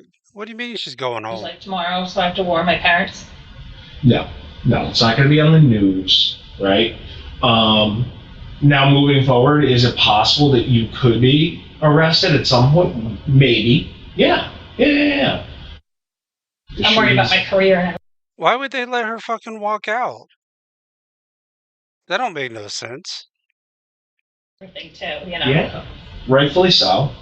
Now, hindsight, like I worry about my kids and my relationship with my kids. And, oh yeah, I mean, they don't speak with their father at all. Yeah, see, now I would feel bad for the kids though, because the kids she has now, they'd see mom go to prison. But I don't know that I'd feel sorry for the kids. I wouldn't feel sorry for her. All they have, and this could. Yeah. I mean, here's the thing: everyone's got skeletons in their closet, just of different degrees, right? Yeah, but this is killing somebody. You know what I mean? Like, this is actual murder. But Carrie is indeed free to leave, though the detective ends the interview with a note of caution. Am I Why do they get to let her go? Like, how does she get to go free after she's done admitted it? Like, can they just not arrest her because they don't have a warrant at the moment? Like, I'm supposed to be going to Florida in November. Am I free to go to Florida in November, or is that a down the road thing? Is that a... I mean, that's a down the road thing. I mean, let's take it one thing at a time here. Court records state that Carrie went to work after the interview before going home, where police had secretly installed an eavesdropping device. She vacuumed the house and, quote, treated the killing of this child as nothing more than a singular moment in time and of no consequence. One week later, Carrie Mazuka was arrested for second-degree murder, tampering with physical evidence, and concealment of a corpse. Okay, well, she got arrested, but still, I wouldn't have let her go for the week. Let's see. 1 week later. Good God, she looks like shit now. The fuck happened to her? She must have been stressing. Do you need any water? Do you like apple water? Yeah. You want any snacks or anything like that? I'm good. Carrie is back in the same interrogation room, but this time there are no investigators to talk to. As it turns out, the detectives got all they needed last week. When you placed your hand over the mouth and nose of the baby, was it breathing? Yes. After a deal with the prosecution, Carrie Mazuka pled guilty to 1 count of manslaughter in the first degree and 1 count of tampering with physical evidence. At the sentence hearing, the prosecutor, referring to Carrie's maiden name, said, "Today we know the baby's identity as Baby Spielman, and its young life was nothing but suffering and pain." So where was the towel when you set it on fire? Under baby? By baby? The prosecutor went on to say that Carrie's 9-pound, 3-ounce infant was found wrapped in a blanket, and he was completely burned. Let me guess, she probably only got like 10 years. On his entire back, including the back of his head. In a recorded jail call, Carrie said, "Do I deserve something? Yes. Do I deserve to lose everything in my life? My house, my possessions, everything? No." Why did you set the towel on fire while it was on the baby? Do y'all agree with that? Do y'all think she should be in prison and deserve to lose her 2 kids, house, car? What do y'all think? To get rid of DNA or fingerprints, or I'm saying fingerprints because we're talking DNA today. Game changer, right? At the hearing, the judge looked at Carrie and said, "I'll call him Baby Moses and not Baby Spielman because the detectives and officers who found him and gave him that name showed more love and consideration for your child than you ever did." Damn. On April 18th, 2025, he sentenced Carrie Mazuka to 25 years in prison, followed by 5 years of post-release supervision. 25 years. That's kind of like a slack. See, that's what I don't understand, man. That's this thing. You know, they say they have guidelines. Judge dropped the mic. Yeah, for real. But still, 25 years? That's really not... See, that's what I don't understand. You get somebody that kills somebody, and they'll get life, and then you'll have another person that kills somebody, they'll get like 15 years. Another one gets 25. You know, they say they have guidelines, but apparently they don't have guidelines. They just make up whatever the hell they want. So if they don't like you, they'll just put you in for life. She's incarcerated at Bedford Hills Correctional Institution in New York State. If you'd like to see select new videos early and help us keep uncovering case files that rarely come to light. Yeah, man. If you don't want your kids, man, don't fucking have them. Or abort before it's born, even though I don't agree with that. But abort before it's born, and if it is born, you know, you don't want it after it's born, take it to the hospital. They'll put it up for adoption. But better yet, if you don't want kids, don't have them. Period. All right, we're going to switch gears a little bit, y'all. So this dude here is apparently an ex-warlock that used to worship Satan, and now he believes in God. So this ought to be kind of interesting. Like, I don't know nothing about this whole satanic worshiping, warlock, whatever bullshit. But I figured this would be kind of interesting. Now, I believe in God, okay? Like, I do believe in God. I don't go to church, though. Like, I'm not really down with the whole organized religion bullshit. You know, I believe in God, but as far as going to church, I don't go to church. I don't believe in that. You know, their church is passing thing around wanting money and shit, and they don't have to pay any taxes on top of it. It's like, I don't know. Organized religion just seems weird to me. But anyways, let's go ahead and jump into it, yo. The devil said to me, how much you love me, John? He was in the car with me. I can feel the presence of him in my car. I said, of course I love you. He said, prove it. I said, how do you want me to prove it? He said, there's a man on the 12th floor. Take him to your apartment and sacrifice him for me. I said, I will do that. I'm going to show you that I love him. I went in the elevator, coming out, and he was behind the door to the rooftop. I went to grab him. Satan says, show me that you love me. There's a guy up on the 12th floor, and I want you to kill him. Sacrifice him. Damn. Bring him in my apartment. I was half demon possessed. My eyes were red. He freaked out. He couldn't even hit him. I tried to bring him into my apartment. I tried to get the keys in my pocket. And for the first time in 25 years, I hear the voice of God. Audible, the voice of God. This is my son. Welcome, everyone. Today That's we're going to have a fucking special crazy, conversation, which I believe is going to not only expose. See, I don't get it though. You know, some people say, well, I've heard the voice of God, or I've heard the voice of like, do they really hear it audibly? Because I've never heard it. Maybe I'm just not trying hard enough. I don't fucking know. But yeah, man, when they say, I hear people say, I heard it. I'm like, how the hell do you hear it? Like, I don't get it. The kingdom of darkness, but it's going to equip you how to be a soldier in the kingdom of God. With me today is John Ramirez, who is an evangelist, also an author, who once served as a high-ranking warlock in New York City. He was born in Puerto Rico and raised in Bronx, and he was introduced to witchcraft and satanic rituals at a very young age. And for over 25 years, he practiced deep occultism, communicated with demons, leading others in dark spiritual practices. But after a powerful encounter with Jesus, which you're going to hear about it today, he actually was completely transformed. Today, he travels around the world, teaching believers how to walk in the Holy Spirit, break demonic strongholds, and how to live in victory over the enemy. His story is very powerful. Reminder that no one is too gone for God's grace. John, welcome. God bless you, my brother. Thank you so much. It's been a while, been a minute. It's been a while. Thank you for the invite. Thank you for having me. And I thank God for putting me in your heart to be here. Man. John, take us back to your beginnings. I was a real warlock. Okay. It's a difference between a real warlock and a wannabe. I have no idea what that. What's the difference? I mean, I don't even know. What's the difference between a real one and a wannabe? That's like a real gangster versus a wannabe gangster. What's the difference? That means that a real warlock is a person that got real ceremonies done to the body, to be initiated, rituals to the body, to be made. It's like a mafia. You got mafia people that run errands for the mafia, do dirty deeds for the mafia, but they're not made. Right? So there's a lot of Christians out there, and I rejoice and I celebrate them. They say, I'm a witch. I was a Satan.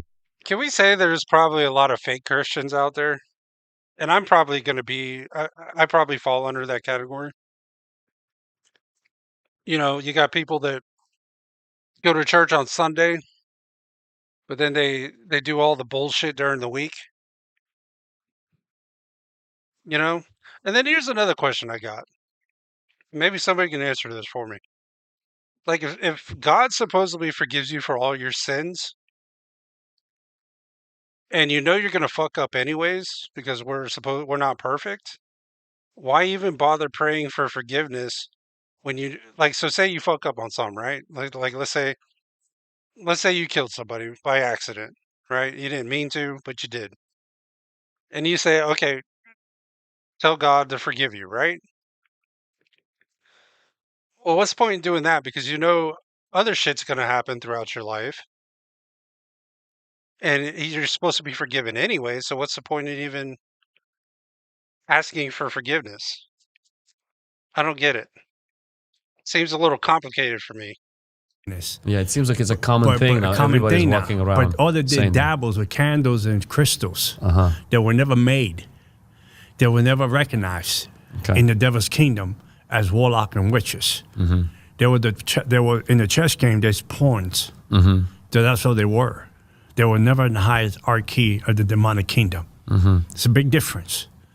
To be sworn in, have ceremonies in your body done from the age of 8 to the age 35. That I did all the ceremonies in the witchcraft world. I got cuts in my body. I got marks in here. The 21 rows to the dark side carved into my flesh. 21 rows of what? 21 rows to the dark side carved into my flesh. I got the cuts here, right here, carved into my flesh, and kissed the human skull when the devil showed up to collect the blood and change my name. How old were you when this was happening? When Kiss a human skull when the devil showed up to change his name. That sounds so fucking crazy.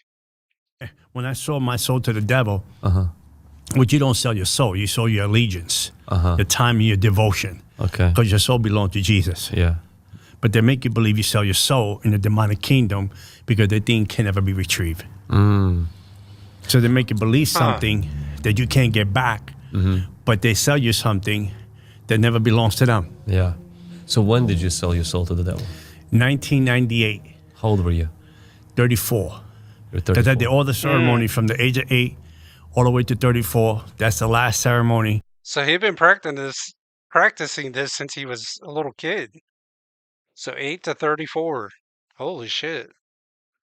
To sell your soul. So from 8 to 34, you were performing all these ceremonies. All these ritual ceremonies.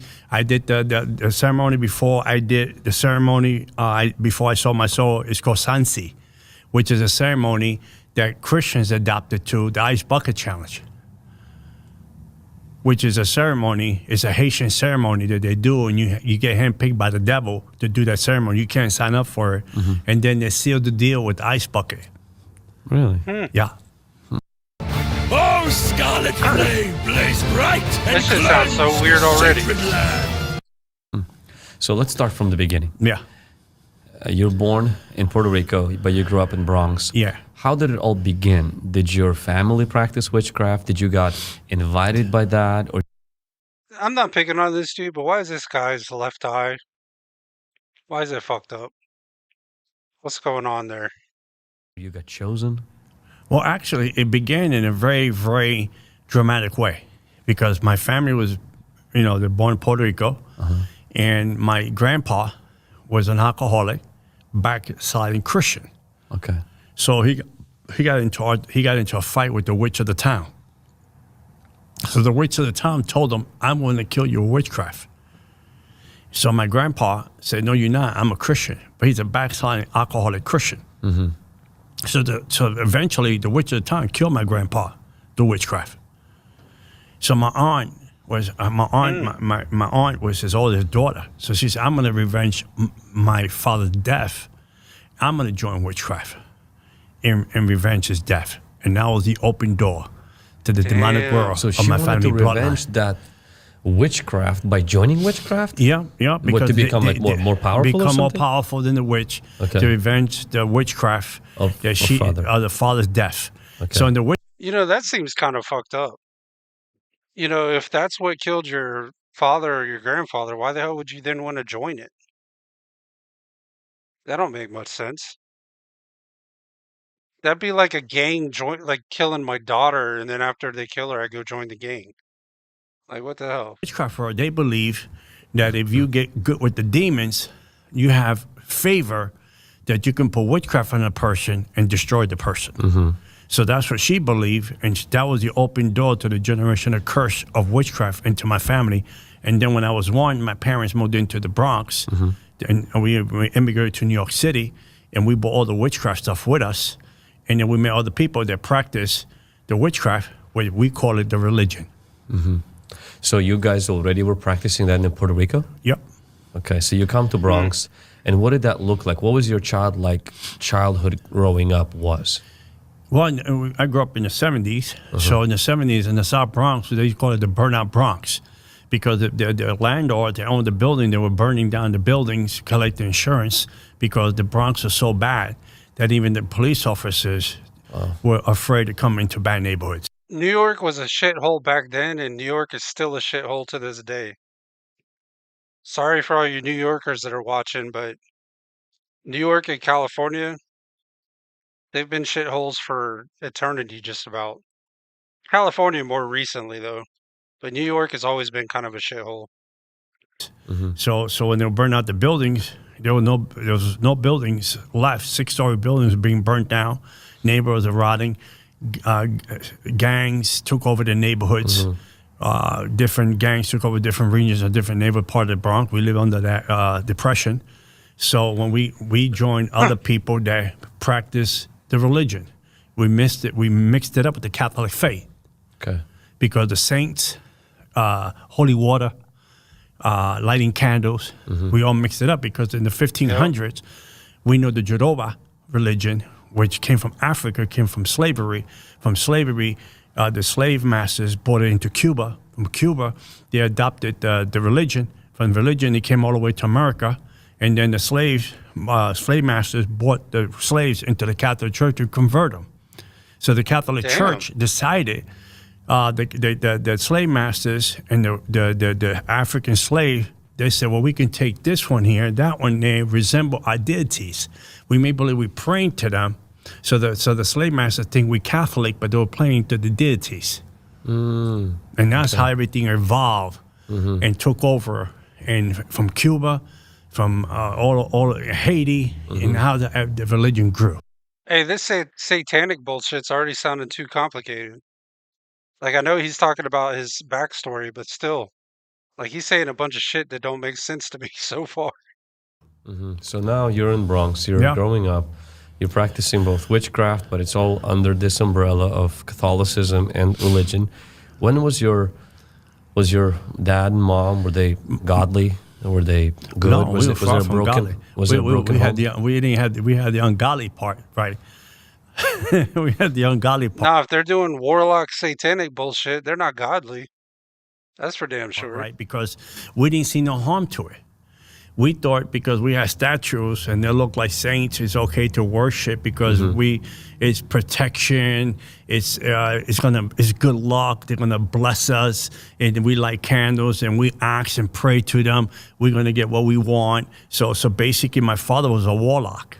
So my father is her sister's the one that... Like in the same way like you were a warlock, or in the sense of like self-proclaimed warlock? Well, no, he was a warlock on the aspect of a wannabe warlock. Okay. Right? Not with the initiations and the ceremonies and the ritual warlock. Okay, so I guess if you're not doing the rituals or the ceremonies, you're a wannabe warlock. And if you're doing them, then you're a real warlock.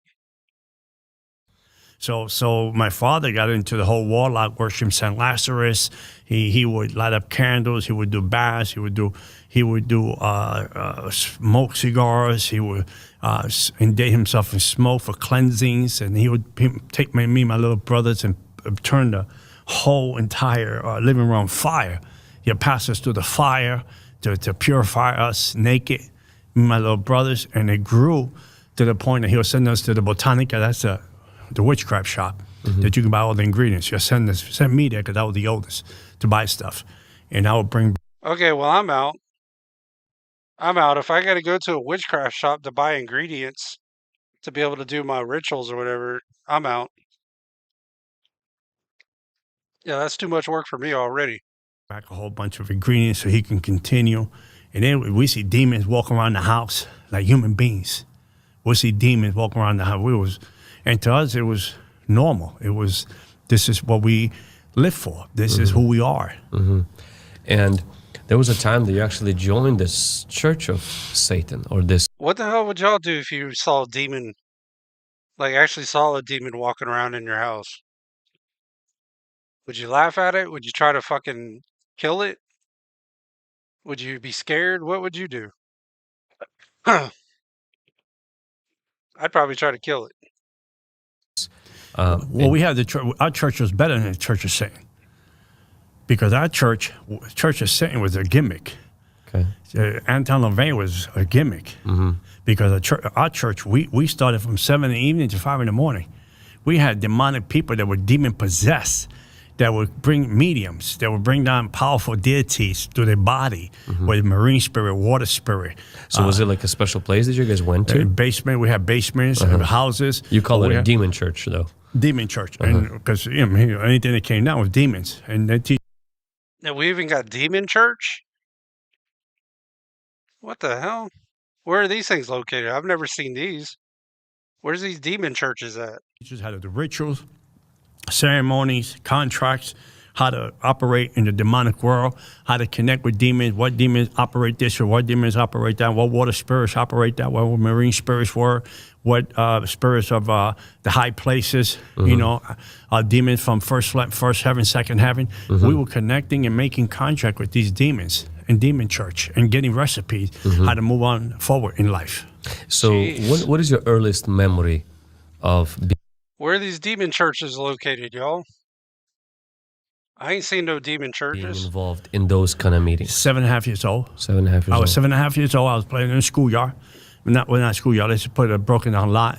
A friend, a bully in the neighborhood, a young kid, bully in the neighborhood. And then was Kike.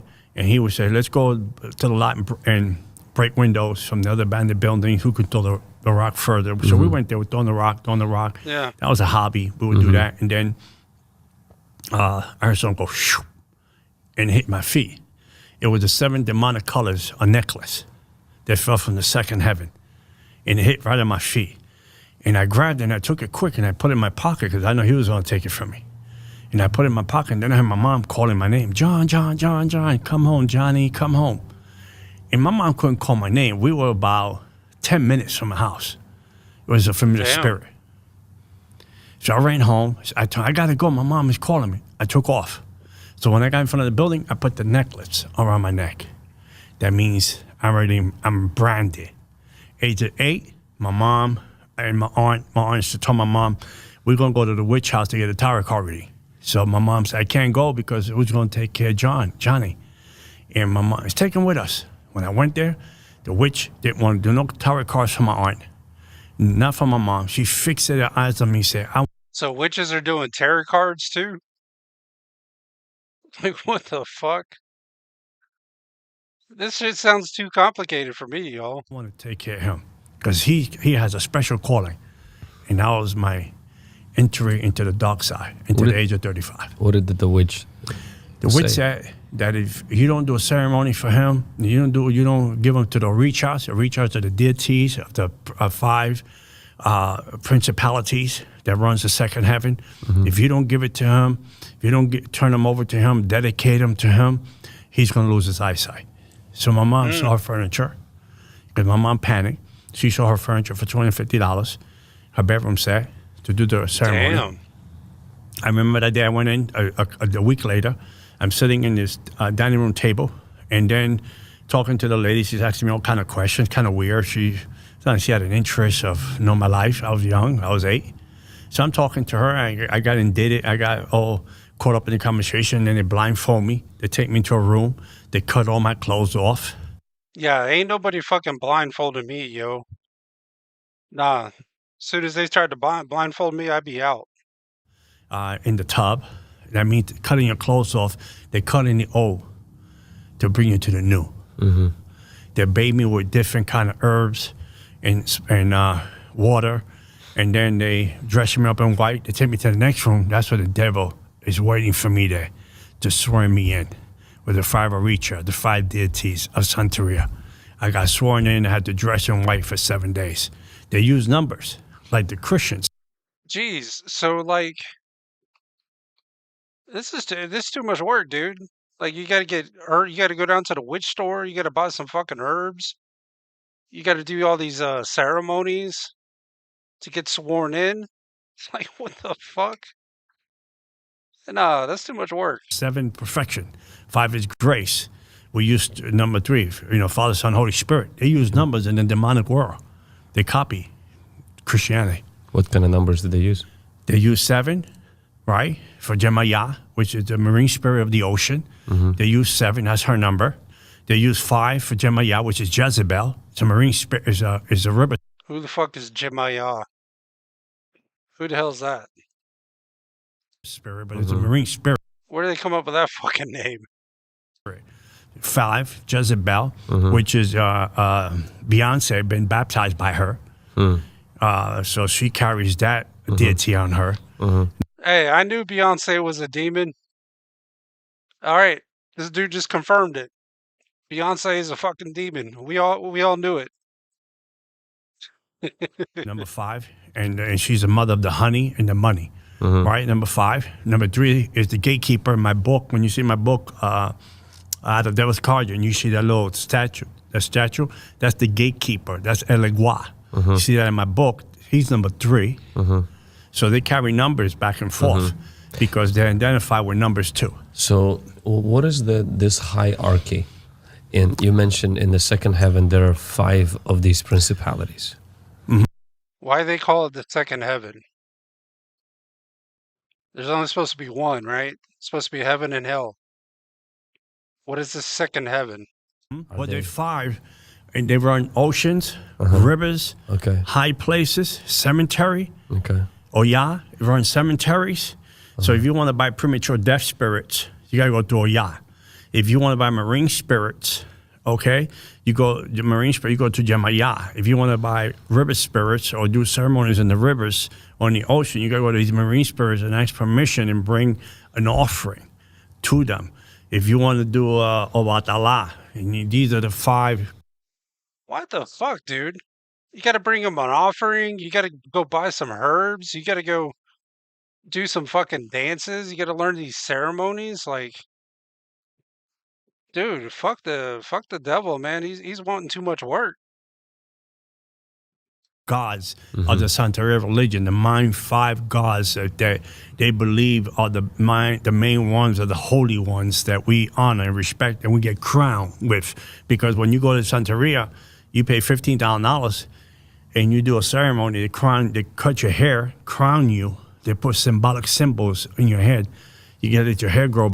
All right, first of all, ain't nobody putting any kind of symbols anywhere on my body, let alone the top of my head. Back. And you dress 365 days in white. Oh, wow. So you're 8 years of age. You're getting initiated. You're wearing 7 days white. You're taking all these rituals. Did you eventually end up meeting Satan?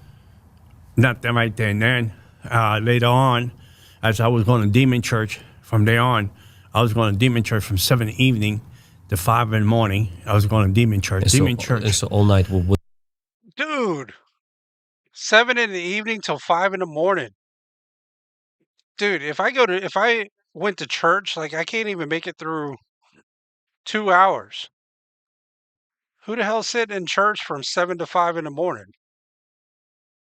What did you do there all night? All night, they do a white table. They put 4 big mediums in the table. Each medium is a table of 4 legs. And so each medium sits in one corner, represents a pillar of the demonic world. And then they fortune tell, they prophesy, they give you words of knowledge, and then people come to receive and find out they got curses, break witchcraft off of people, which is a gimmick. I tell you another story about that, how you expose that. They do all these rituals, all these things, ceremony, recipe, and people come and say, I need help.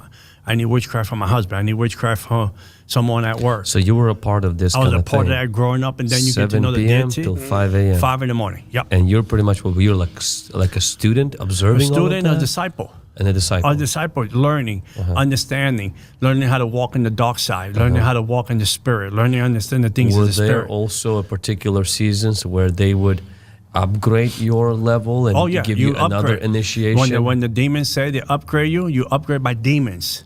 You can't upgrade yourself. Demons has to give you the promotion. Okay. They copy promotion. How the fuck did the demons give you promotion? He was Palpatine.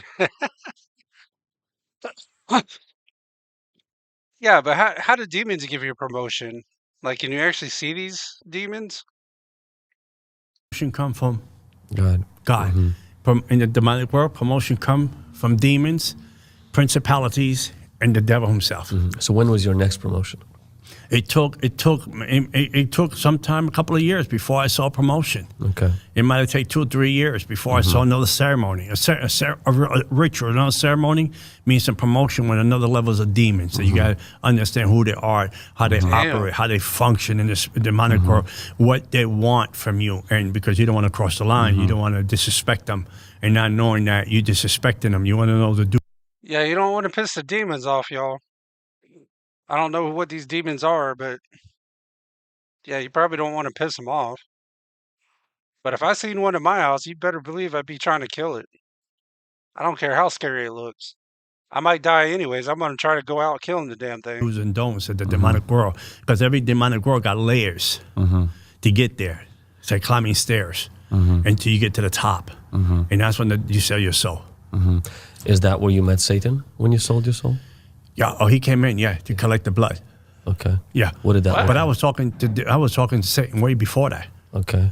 Way before that, I was in my Fuck that. He ain't coming in to collect my blood. He ain't coming to collect my blood. Fuck that. early 20s when I was talking to Satan.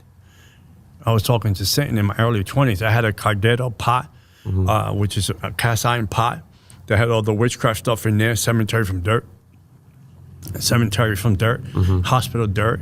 It had Salem's dirt from mental wards. I had dirt, so if I wanted to do witchcraft to someone and make him lose his mind, I put his name in there. If I had cemetery dirt, if I want to put a premature death on a person, I had cemetery dirt. If I want to send someone to the hospital so he can get an unnecessary surgery. How many people go to a hospital?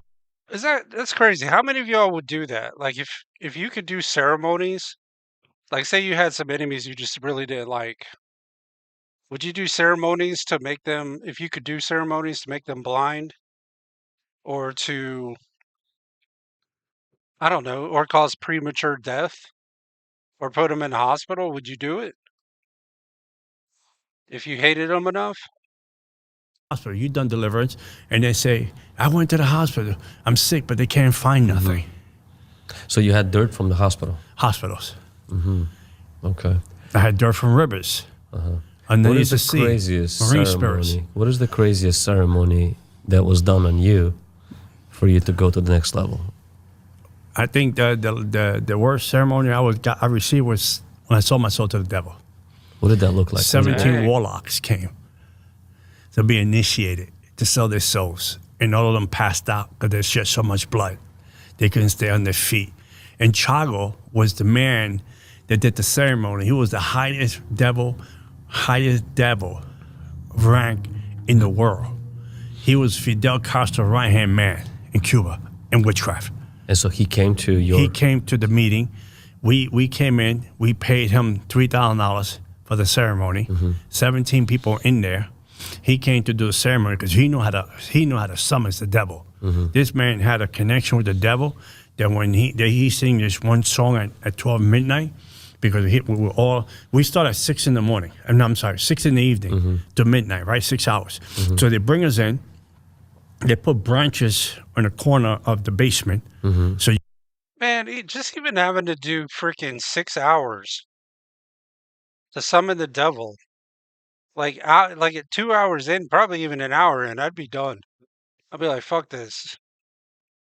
If he wants to come, he'll come. Otherwise, I ain't doing this no more. you go in there, you blindfolded, you have no shirt on, you got just your pants, no shirt, no socks, no sneakers. You sit there, and then you hear them singing songs, demonic songs to different demons. They're singing songs over there, and then they come by, they blow smoke on you, they blow liquor on you to prepare you, right? And then at around 10 to midnight, they usher you into this room. You feel the demonic in that room. And then they start singing this song, this particular song that ushers the devil in. And then about midnight, whoosh, he walks in. You can feel him walking in.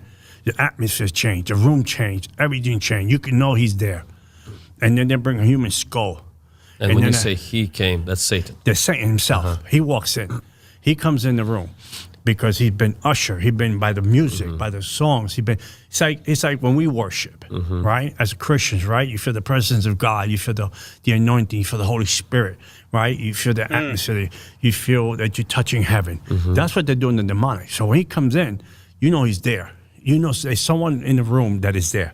So when they come in, they all line you up like this. Like there was 17 warlocks. They were passing out. So much human blood shed on the floor all over. They were passing out. And that guy, ruthless, that guy Chaco, he said, wake him up. Man, fuck passing out from the blood. Shit, you got Satan in the room. I'd be worried about that. Forget the blood. They're not going to get a refund. Wake them up. So and that was you to wake you up. No, I was the only one standing. I didn't wake pass the other out. people up. The other warlocks, because they couldn't handle the bloodshed that was the blood that was coming out. So were the people just being cut, or were there people being sacrificed? Cut and sacrificed at the same time, because you're sacrificing your body to the devil, to the dark side. So they're cutting you, but you're sacrificing your body. Your body is no longer yours. Did anybody die during that process? No, not at all. And then when you get there, they came up to me. They cut me here. You see my marks. They cut me in my back. They cut my tongue. They put the cross upside down. They cut me here, upside down cross. Here, upside down cross. They cut your tongue? Damn, that would have to hurt, man. I don't know how people pierce their tongue anyways. Get the little piercing in the tongue, that shit's gotta hurt. Cut you in the back, upside down cross, right? And then when you shut the blood, they bring a human skull. And a human skull, you have. I don't know about that, Chrissy. I don't know. You look like you're pretty evil, man. You look like you beat the shit out of me, man. It looks like you'd kill me. I don't know, man. Fucking. I'm joking. I hope you wouldn't beat the shit out of me. We'd have a problem. Have to kiss it. The blood represents the contract. The human skull represents the initiation, right? And then they change your name. You're no longer John Ramirez. You've been called by this name. So when you come to the meeting, you knock 3 times at the door. Who's there? You say your name. It's like sort of like an African name. You say your name. The devil recognizes you, and then the devil say, "Yeah, I would win, but that's not something I would be proud of because I'm not saying this in a bad way, but like most dudes could beat just about any woman. That's not really something to be proud of, you know. But yeah, I'm sure I could, but it's not something I'd be proud of. That's for damn sure. He's the gatekeeper of my kingdom. Give him the marks. So if you put a flashlight, you see the marks carved into here, the 21 rows of dark side carved into the flesh. And all that bloodshed, then you sleep on a concrete floor to seal the deal all night long. And what's crazy about it, that morning I got up, I looked at the mirrors. I didn't have no light in my eyes anymore. They were gone. And then I went, you have to come back for the celebration. And then I went to the donut shop, right? And I'm at the How do you remember all this shit? Like, how do they even... Well, I guess if he's been doing it since he was 8 years old. But still, man, it seems like you gotta do so many ceremonies. We're fucking cutting ourselves. We're cutting our tongue. They're trying to engrave on top of your head. Like, what more do you need? donut shop waiting to get a chocolate donut. And the donut lady knows me. And she looks at me and said, "My God, John, what happened to you? What happened to you? What's wrong with you? I don't see your eyes anymore." Wow. The donut lady. She said, "I don't see your eyes no more. Your eyes are pitch black. Are you okay? What's going on with you?" Damn. And I'm like, "What do you mean?" She said, "Your eyes are..." That would be kind of crazy to see somebody that you know, and then they walk in and they just got these pitch black eyes, like no color to them at all. That would be kind of freaky. Black, like cemeteries. What's wrong with you? What they did to you? And I said, just give me my donut, leave me alone. And I left. And they had some Christian people in the corner eating breakfast because it's like a little diner. And they had their hands like this, try to come back the demonic. Yeah, like alien eyes. Like this, try to come back the demonic. And I looked over, they went, they put their hands in their pocket. And I walked out the place. And at 2 o'clock, I went over to the demonic celebration. And how long were you, after you got initiated like that, how long did you operate as a high-ranking warlock? I was a warlock already in my 20s. But after that initiation, after that initiation was that I had demonic powers. I had access. I had an unlimited credit card, so to speak, to any part of the demonic world. First heaven, second heaven. You know, I had there's a heaven. There's a place in the heaven. The second heaven is. Why the hell they call it the second heaven though? That's what I want to know. Like this sounds like a shithole. Why call it the second heaven? Called the black tuxedos, the demonic of the black tuxedo. One day I write about it, which is chemical spiritual warfare. On that level, I had access of the Barón del Cementerio, the man of the cemetery. I had access of anything that I wanted in the demonic world was completely mine. There was no restriction, no fine print anymore, because the devil. I already sold my soul. I gave everything to the devil he wanted. Did you astral project? Oh, yeah. What does that look like? Now, that's some shit I would love to do, y'all. Like, you ever hear about these people that have out-of-body experiences? Or they astral project where they can, like they could be in their house, but they could see, like, I don't know, like another building like 3 miles down the road? That seems like that'd be fucking cool to do. Astral project is real. It's real. You leave, it's a contract with the demon. Okay. It's not you. When people say astral project by myself, you don't. You lying. That's a lie. Because that's why they call it the silver cord. Okay, well, I guess I'm not going to be doing it then. If I got to do some demon bullshit, yeah, I'm out. It just seems like it would be cool to do, man. The silver cord is a contract between you and the demon. So if you separate the demon from the person, that's called in the silver cord. So when I astral project, I'm being guided and led by a demon that I have a contract with to astral project. So our astral projection curse regions. And it was 2 incidents that I astral projected to a neighborhood. And when I was coming down to the neighborhood to curse, there was these funny looking people. They were holding hands. Funny looking people. And they were in a circle, holding hands. They had like, I know they were Christian because they were dressed with ugly clothes. So they were like holding. He says Christians dressed with ugly clothes, y'all. I take offense to that. Hands and praying in the spirit. So I was not able to curse that neighborhood because they would chase me out. So I lost 2 battles astral projecting in the years that I astral project for about. Probably my 25 years devil worshiping, I astral project about probably like 15 years. And I lost 2 battles to those Christians that I had to come back into my body and go back another day. Because they had power. They know how to pray. They know how to face things in the demonic and the spirit. And I couldn't touch that couldn't touch that neighborhood because the astral projecting was basically to reinforce what was already there. And when people astral project, and the prayers of the righteous know how to separate the demon from the person, and the danger for the person is that they might not return back to their body. Oh wow! Because of that, is it because that the demon that is they separate one from another, and there's no communication. There's chaos. Do you know cases of people who were not able to make it back to their body? I don't know cases that people never made it, but I know in this. That would be my fucking luck. If I had an out-of-body experience or like astral projected or some shit like that, yeah, I probably wouldn't make it back to my body. I'd be fucking dead. That'd be my luck. Spiritual warfare on this side, on the good side, I know that if you separate one from the other, then I heard the story. Anton LaVey, he tried to get. The story is, I know the pastor up in California. He got Anton LaVey's daughter, his stepdaughter, and he tried to astral project to get back into her body. So that's the story goes. He wrote a book about it, and he cut the silver cord, and that's how he died. You also say that witchcraft is really, it's a business. How do demons use money and power and fear to control people? Because it's really all of these ceremonies, they're expensive. Super expensive. When salvation is free.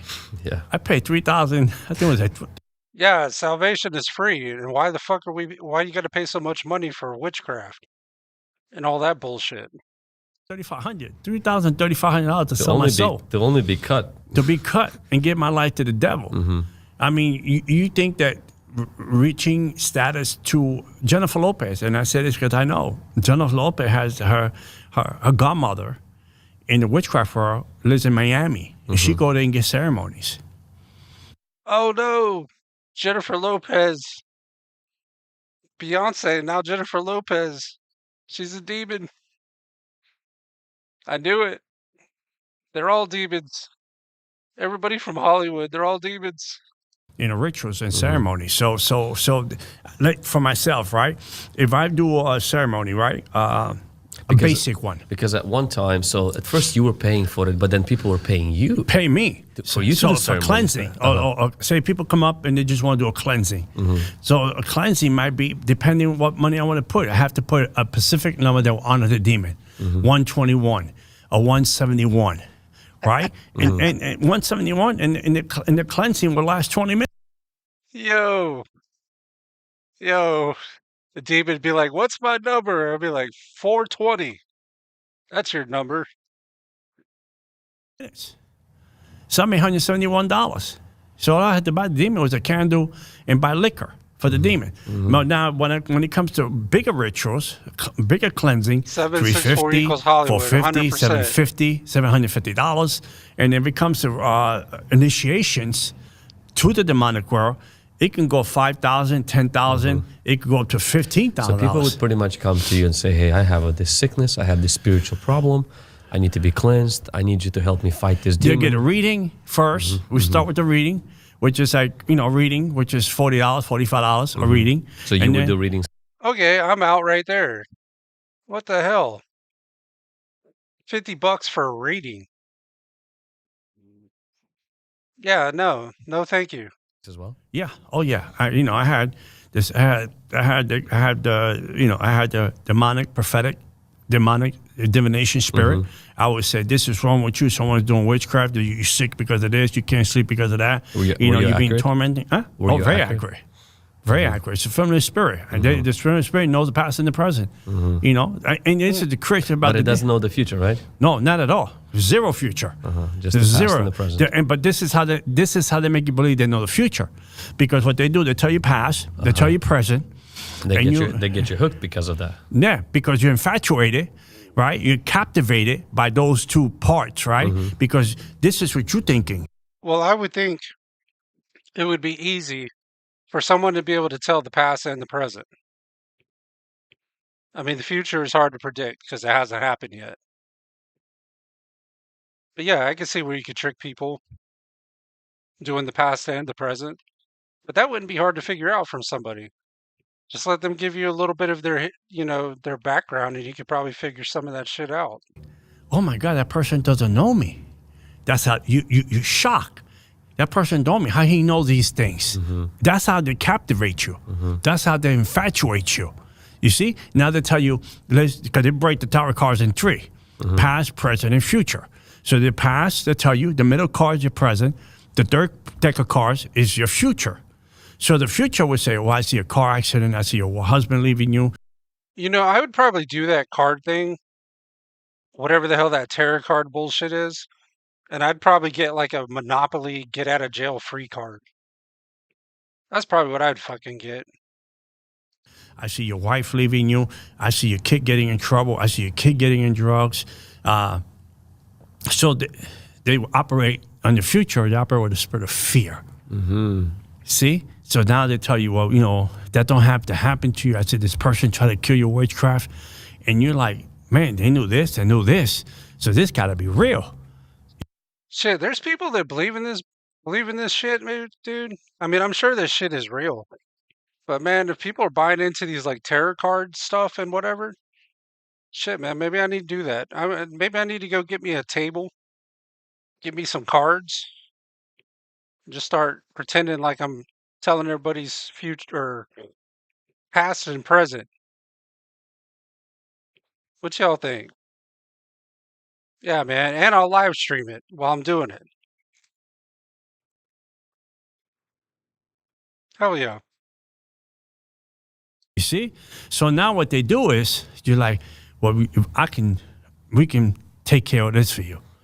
You just got to do 2 cleansing, 2 rituals, and you got to do 2 ceremony. Well, how much is that? Well, $8,000. You're like, oh, that's $8,000. Gangster is Cleo. Yeah, 100%. Yeah, live stream that shit. I'm gonna go. That's what I need to do. I'm gonna go get me a table, stick that bitch on the corner somewhere, on a corner street, put up a sign says, "I can tell your past and your present." Some fucking crackhead walks up, be like, "Well, I'm gonna flip the cards over, be like, this one here, yeah, Terry, yeah, yeah, I can tell you your past and your present. Judging by the looks of you, you look like a crackhead. So the past is you were probably doing drugs when you were 8, and you look like you're doing drugs now. So there you go. Now give me my $50. Get the fuck out of here." He said, but you got to do it in 30 days. Because if you don't do it in 30 days, I tell you, your life will be destroyed. Now you're believing because you believe these two. So then you say, oh, let me think about it. I get back to you next week. So what they do is when you leave, the demon that's telling them all these things go home with you. He start performing these things. Start doing those things. They start doing these things. So you start getting the vibe of the storm. So now you feel, maybe I won't do it. And then it start destroying all these things start happening in your house because they got legal rights now. You open the door. You sat down in a place you weren't supposed to sit down. So all these things are happening. Nah, man, we ain't gonna have demons sitting in my house, dude. He's fucking laying in my bed. He's gonna have to get the fuck up. He's gonna have to go somewhere. Bitch, you sleeping on the floor. Get out of my bed. Happening, you run back to the witch. You give it $8,000. She call back the demon. Your life is normal for a season. Wow. That's how they do it. How was your view of Christians at that time? Hated them. They were my favorite to do witchcraft too. Really? Did you ever succeed also? What about those who claim to be Christians? He hated Christians, boy. Holy shit. But they were backsliders, or they were not committed Christians. Did you ever succeed in witchcraft all the time? against them? All the time. I dismantled them, took them apart. I put witchcraft in their home. The ones that they were in clubs on Saturday and church on Sundays. They were lukewarm Christians. I had access to get the best of them. See, that's what I was talking about. Lukewarm Christians. In church on Sunday and on the club on Monday, or in the club on Monday. And those were the easy ones to get to. Holy shit. That's what I was just talking about. To bring hindering, delay, and blockages in their lives. To bring chaos in their lives. To bring confusion in their lives. Because they were half committed to something that they were part-time Christians. They were easy access to the kingdom of darkness. But I wrote in my book, Out of Devil's Cauldron, I wrote a chapter that was called Amazing Grace. Because there was a witch lady. Witch means she practiced witchcraft. She wasn't a real witch. So she came up to me one night and she said, hey, could I talk to you? I said, sure. She said, my husband is having an affair with a woman at work. Oh. How much you charge me to destroy her?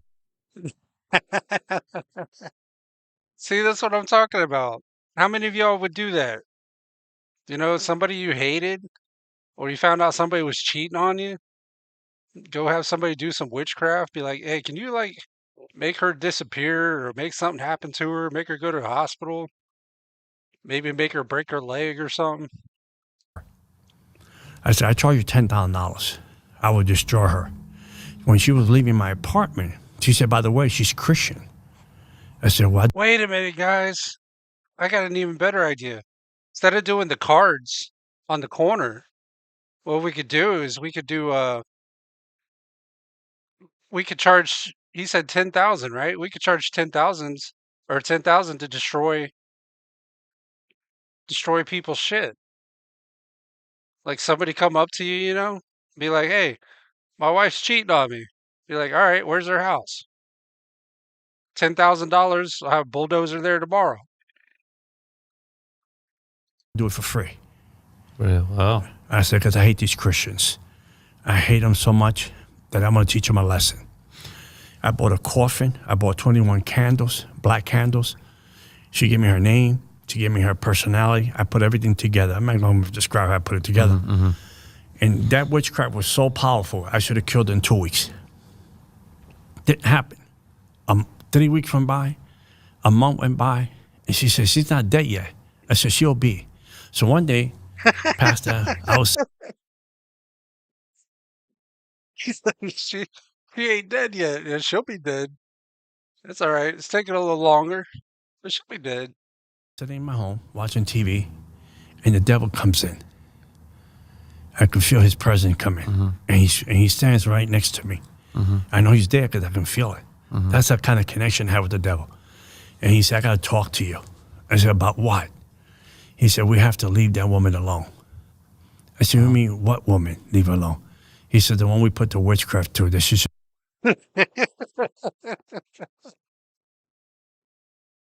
We had to leave her alone because she. We got, I don't even know why I think stupid shit like this, but we got to leave her alone because she's got the crabs. We got to leave her alone. She's got the herpagonisyphilades. We got to leave her alone. She's got an STD. Should have been dead a long time ago, and she's not. I said, what do you mean? Why you don't kill already? My reputation's on the line. I'm going to look like a weak person, and people are going to laugh and think I don't know witchcraft. She said, how God said to leave her alone. She can't be touched. And I said, okay. So you telling me that she's going to get away with it? He said, how God said leave her. Oh, sorry, yo. I don't know why I'm even laughing. I'm thinking in the back of my head because I'm so fucking retarded. I'm just sitting there thinking, yeah, we can't touch her. She's got an STD. She's got the crabs. She's got the hypergonosyphilades. No. So the mission is aborted. And he left. In other words, we know, and I know now. But she was in sin. But listen, the woman in John chapter 8 was brought to the feet of Jesus. She was caught up in a circumstance that we don't know how she got there. The Bible doesn't explain. She was set up. She had a weak moment. She slipped. We don't know. But they never bought the man. They just bought her to trap Jesus. So we don't know the circumstances of this woman at work, that she might have got a sucker punch. She loved God. She made a mistake. And God had mercy on her. And I couldn't kill her. Amazing grace. Wow. Yep.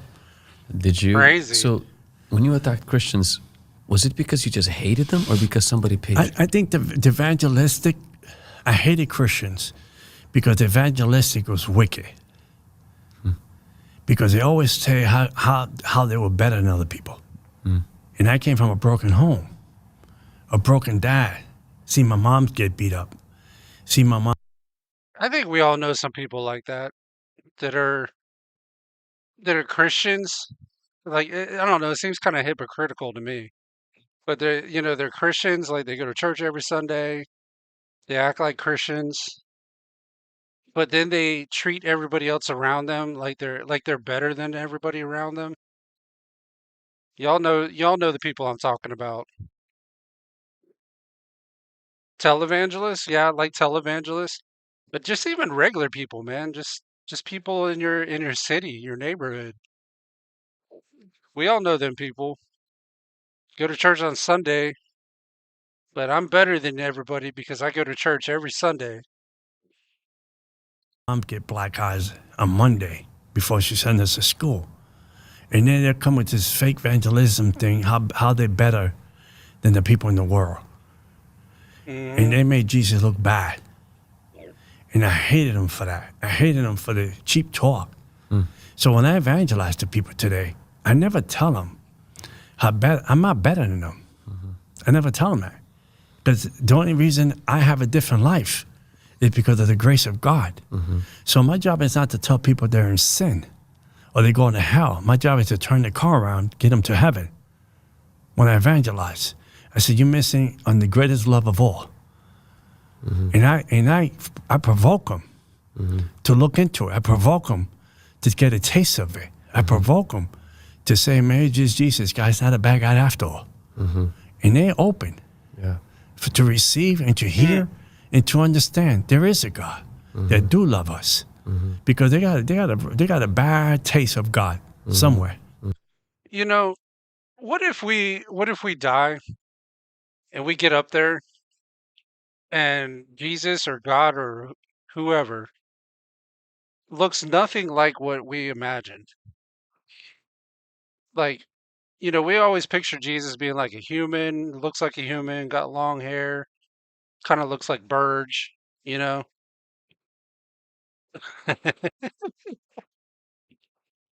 uh, what if he's an alien?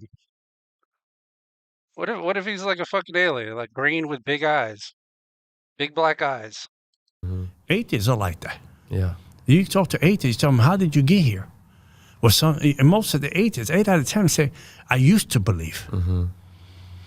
So what got you to be an atheist? Let's talk about it.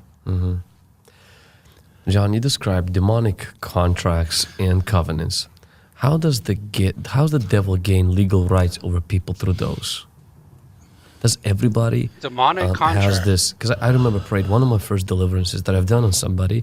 They had a demonic covenant, so they actually made a covenant with the devil himself, and then they decided to leave the devil, and then he started tormenting them.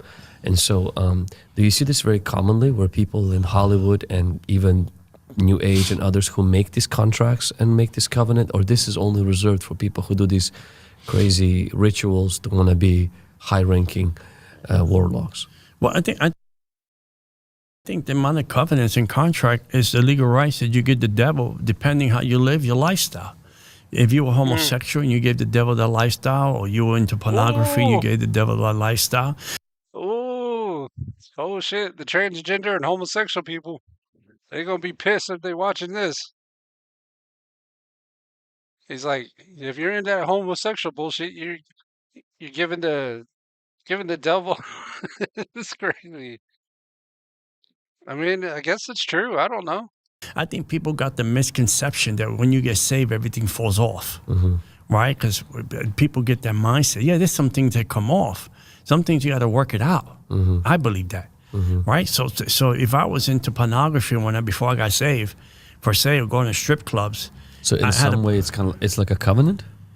In some ways, the devil's day. I still have rights over you. I still have leverage over you, right? I still own property over you, spiritual property over you.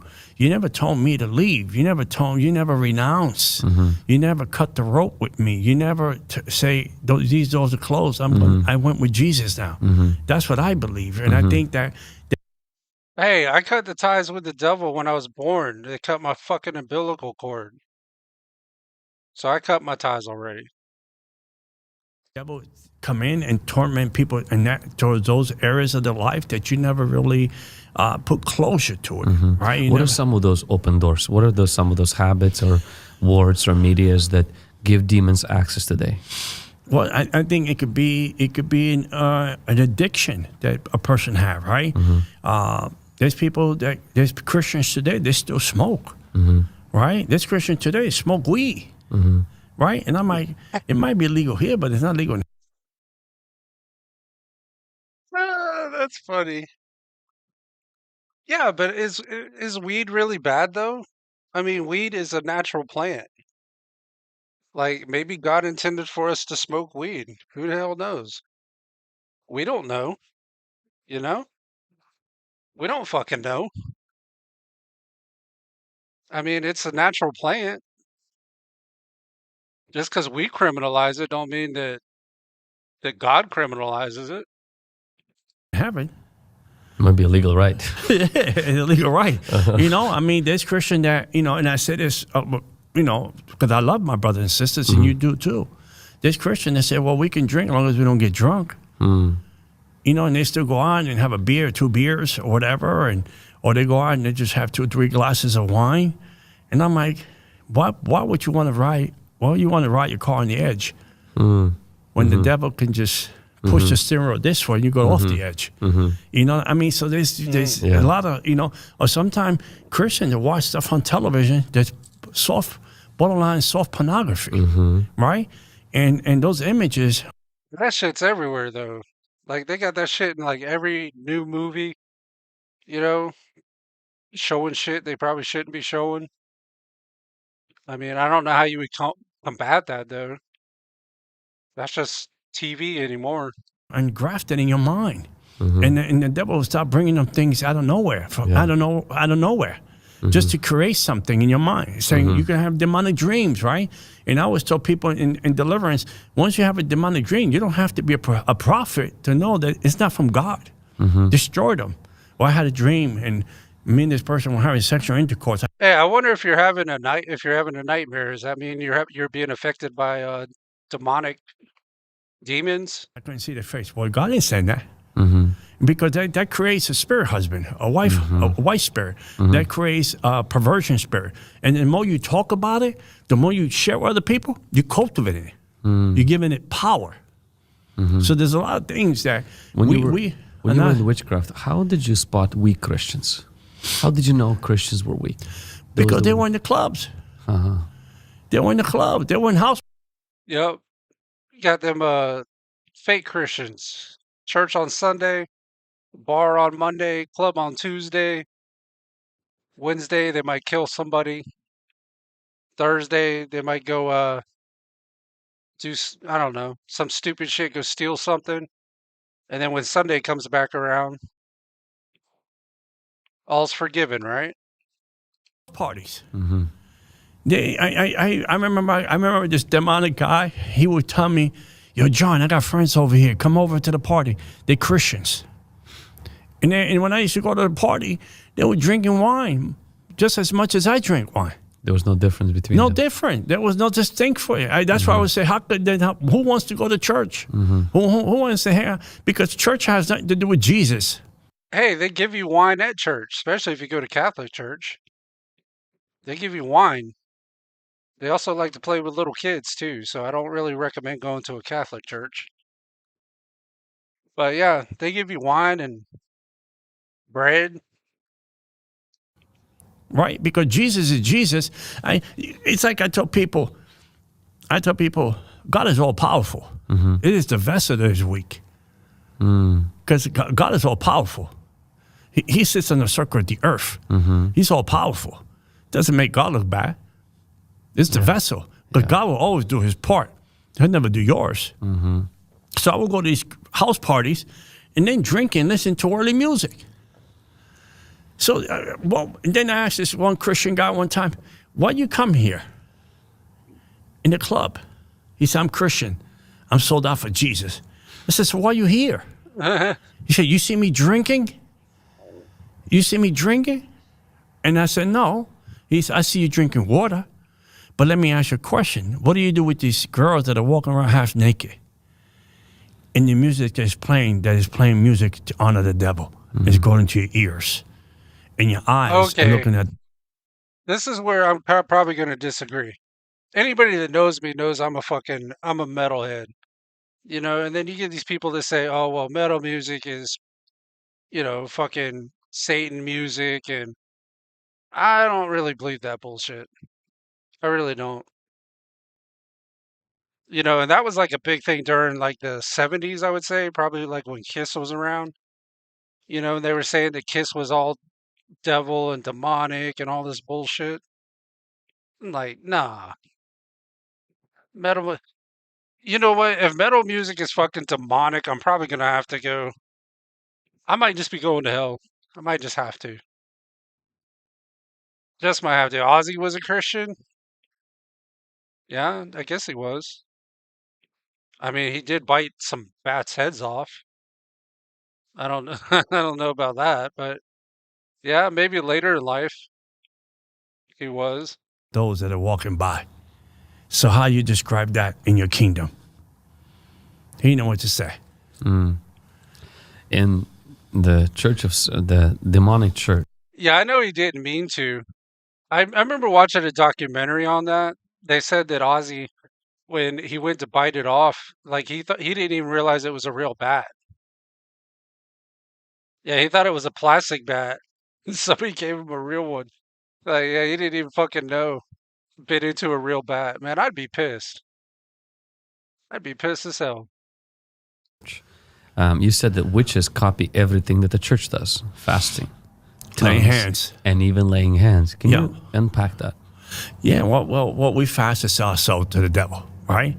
Because that's the only time we fast. We have to fast in order to empty yourself to be filled with something else, right? So we have to fast to do that, right? We lay hands, right? So when let me give you an example. As a young Christian, I was upset with God because I said to the Lord, I said to the Lord, because of my naive and my ignorance, I didn't know.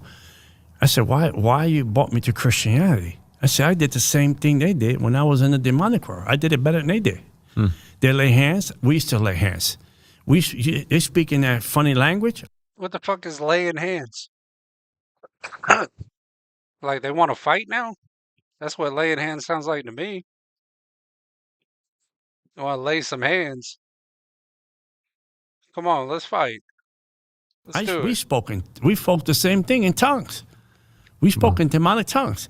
They what you call it? They lay hands. Spoke in tongues and spoke fasting. in tongue, and they fell in the spirit. We fell in the.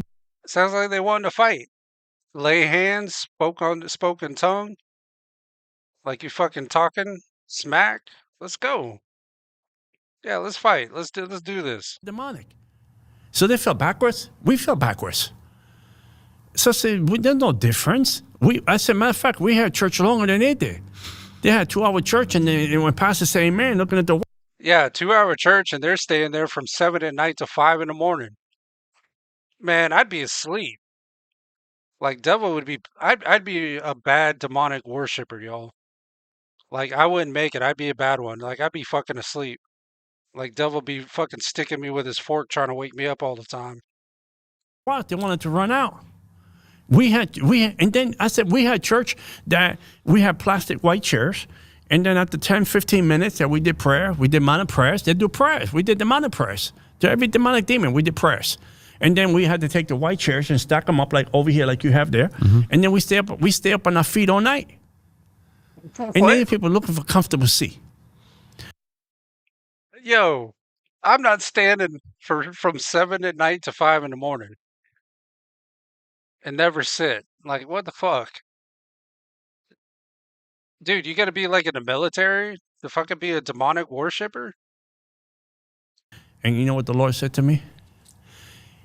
What you did over there was a copycat of what is what's real here. And what you didn't have over there that they have here is my presence. What are you going to say to that? What's your warning to Christians who mix New Age practices with manifesting their faith? I say. Yeah, you hear these people now, they talk about soul group. Like, what the fuck is a soul group? Like, what is that even? How do you see these souls? How do you even know what souls you're grouped with? Christians that are practicing Christianity, but they dabbling in it's the same thing. Christians are dabbling in yoga. Yeah. Right? Christians dabbling in burning incense, right? Christians that are dabbling in crystals, right? Christians that are dabbling dream catchers, right? Christians that are still reading their horoscope, right? Because they don't go to God in prayer. So their horoscope is going to solve all their problems, right? I said, then you. Yo, go get the 8-ball. Shake the 8-ball. Let it tell you your fortune. Heck yeah. Who remembers them days? I remember that as a kid. Get the little 8-ball, shake it, and it tell you, you'd be like, am I going to be famous? And you shake it, and it says, no, you're not going to be famous. But you will be stupid. Either you haven't been discipled, or you still got an attraction to the things of the world, because you're only tempted to those things that you're attracted to. And if you're still attracted to those things, It's because you're being tempted by them. If you're tempted by them, because you're attracted to them. I mean, think about it. If I were to go into a witchcraft store and I'm still buying tarot cards. You know, it's funny you bring that up, Christy. It's funny you bring that up because, so for those of you on the other platforms, she said Christians allowing gay marriage, Christians allowing drag queens to preach a sermon. The list goes on. I heard somebody, I want to say, I don't remember who it was, but they said that they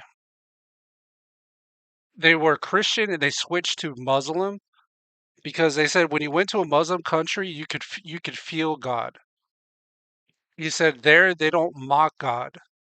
You know, there is no mocking of him, whereas over here they mock him and they don't hold the ground for, you know, over here for Christianity.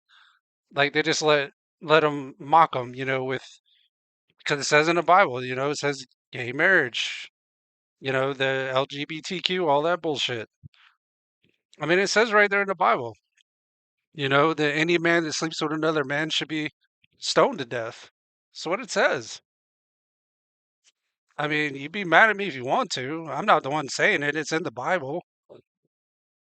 But then you got people that are Christians that it's like, well, you got to pick one or the other, you know? Are you going to believe what's in the book? Or are you just going to believe what society's telling you? I don't know. I'm only doing it for the fun of it. Really? And no harm done to it. So you stretching and taking positions of demons, and those are portals, and you opening up yourself up in yoga, and you putting a Christian song, and you think that's gonna put a patch on your situation? No, them demons are coming. Same thing. You're gonna go to Halloween and celebrate trunk or treat, and you're gonna go celebrate and give candy out, and then people knock on your door, which is a spiritual door, when they knock and say trick or treat. That is saying, I'm here to change my identity, trick or treat, and open the door to the person. It's a physical door, but it's a spiritual door at the same time. And you're doing a contract, you're doing an exchange at the door. So you're telling me that's innocent? So how important was Halloween when you were... I'm going to dress up as a demon and go collect some candy. Oh, shit. All right. I'm too old to trick or treat anymore, but you know what? Maybe that's what I'm gonna do. Maybe I'm gonna fucking dress up as a demon and go collect some candy. And just as important, Resurrection Sunday and Good Friday was to you. It's crazy because I got saved in 1999, and I had a whole list of hits I was going to put on people: abortions, miscarriages, all kind of stuff, witchcraft, send people to hospitals. I had a to-do list for the devil. Isn't that kind of tempting, though, y'all? Like, if you could really do that, do like a ceremony to inflict pain on people that have done you wrong, or maybe people you don't like, that is very tempting. You know, if somebody, like, say you got fired, right? You wanted to get back to your boss, and you just wanted to put I don't know, put a spell on them to where they come down with cancer, you know? I'm not saying that's right, but how tempting would that be? Was going to rain on people's lives. And I died in 1999, in October of 99, I died and went to hell. So you died, like physically died? Physical death, yep. Okay. I died in 1999. I was actually, I got demon possessed in the church. I was going out with a girl, she was a backslider. She decided to go to church because the demonic...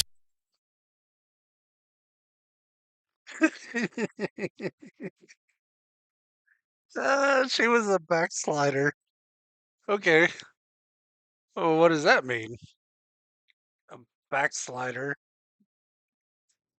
Okay. Yep. I was going out with a girl. She was a backslider.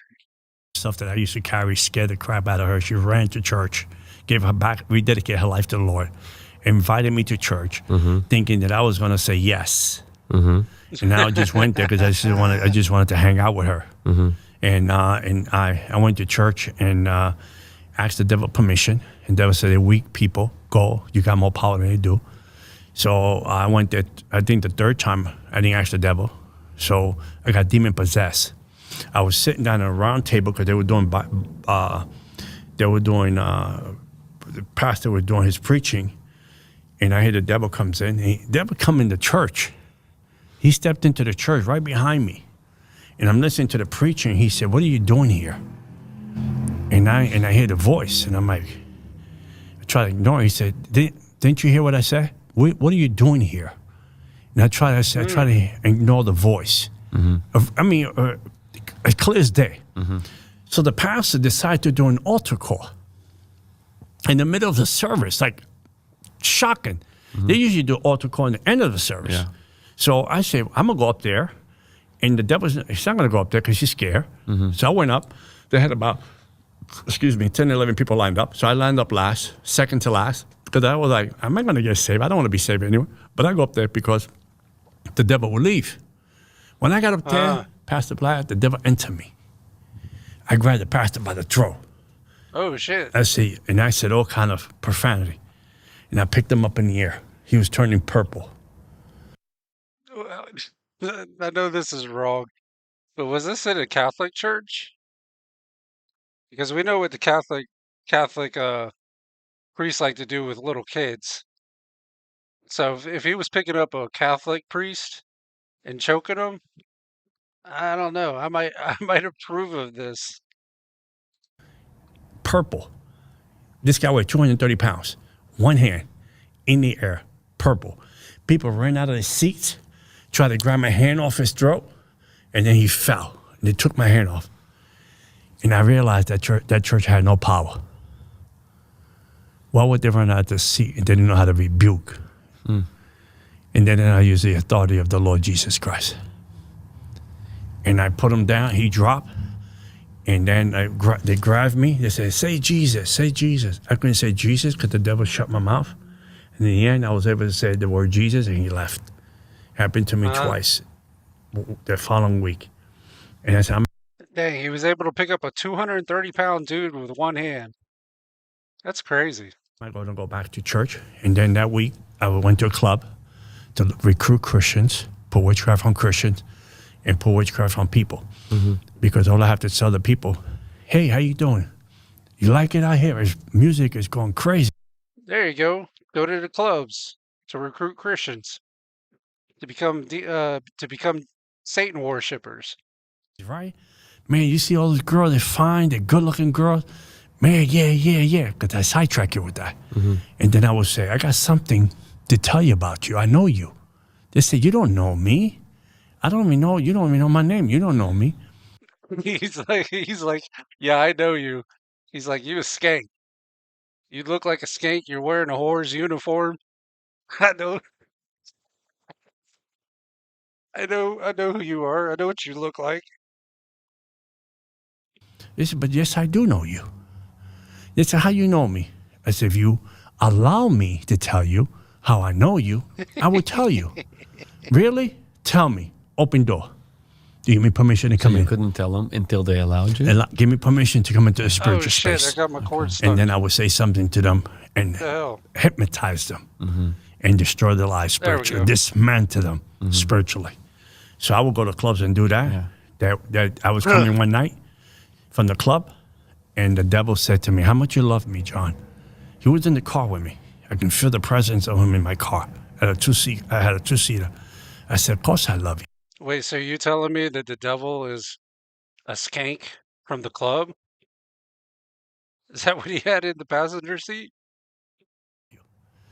He said, prove it. I said, how do you want me to prove it? He said, there's a man on the 12th floor. He's there to mug you. He's there to rob you. Take him to your apartment and sacrifice him for me. Ooh. I said, I would do that in a drop of a hat. That is crazy. What would you do if you heard a voice that said, there's a guy on the 12th floor that's there to mug you. I want you to drag him into the apartment and sacrifice him. Kill him for me. I'm going to show you that I love you. So I went in the elevator, coming up the stairs. I turned to my left. He was behind the door to the rooftop. I went to grab him, to bring him in my apartment. I was half demon possessed. My eyes were red. he freaked out. He didn't know what hit him. He couldn't believe it. This guy was like 6'4". I'm 6'2". I tried to bring him into my apartment. I tried to get the keys in my pocket. I couldn't get the keys out of my pocket to drag in my apartment because my iron pot, the one in the book that had the horns of the devil in the face, was like behind the door. So I would bring him in, stab him in the jugular vein, drain his blood into my pot, cut his legs off, arm off, and put it in my pot so the demons could walk the earth like a human being. Damn. So I was going to do that to him. He escaped. I was so disappointed. And then... Are you sure this guy ain't a member of MS-13? The way he's wanting to chop this dude up. 2 weeks later, I'm sitting. I come from a club, got up in the morning.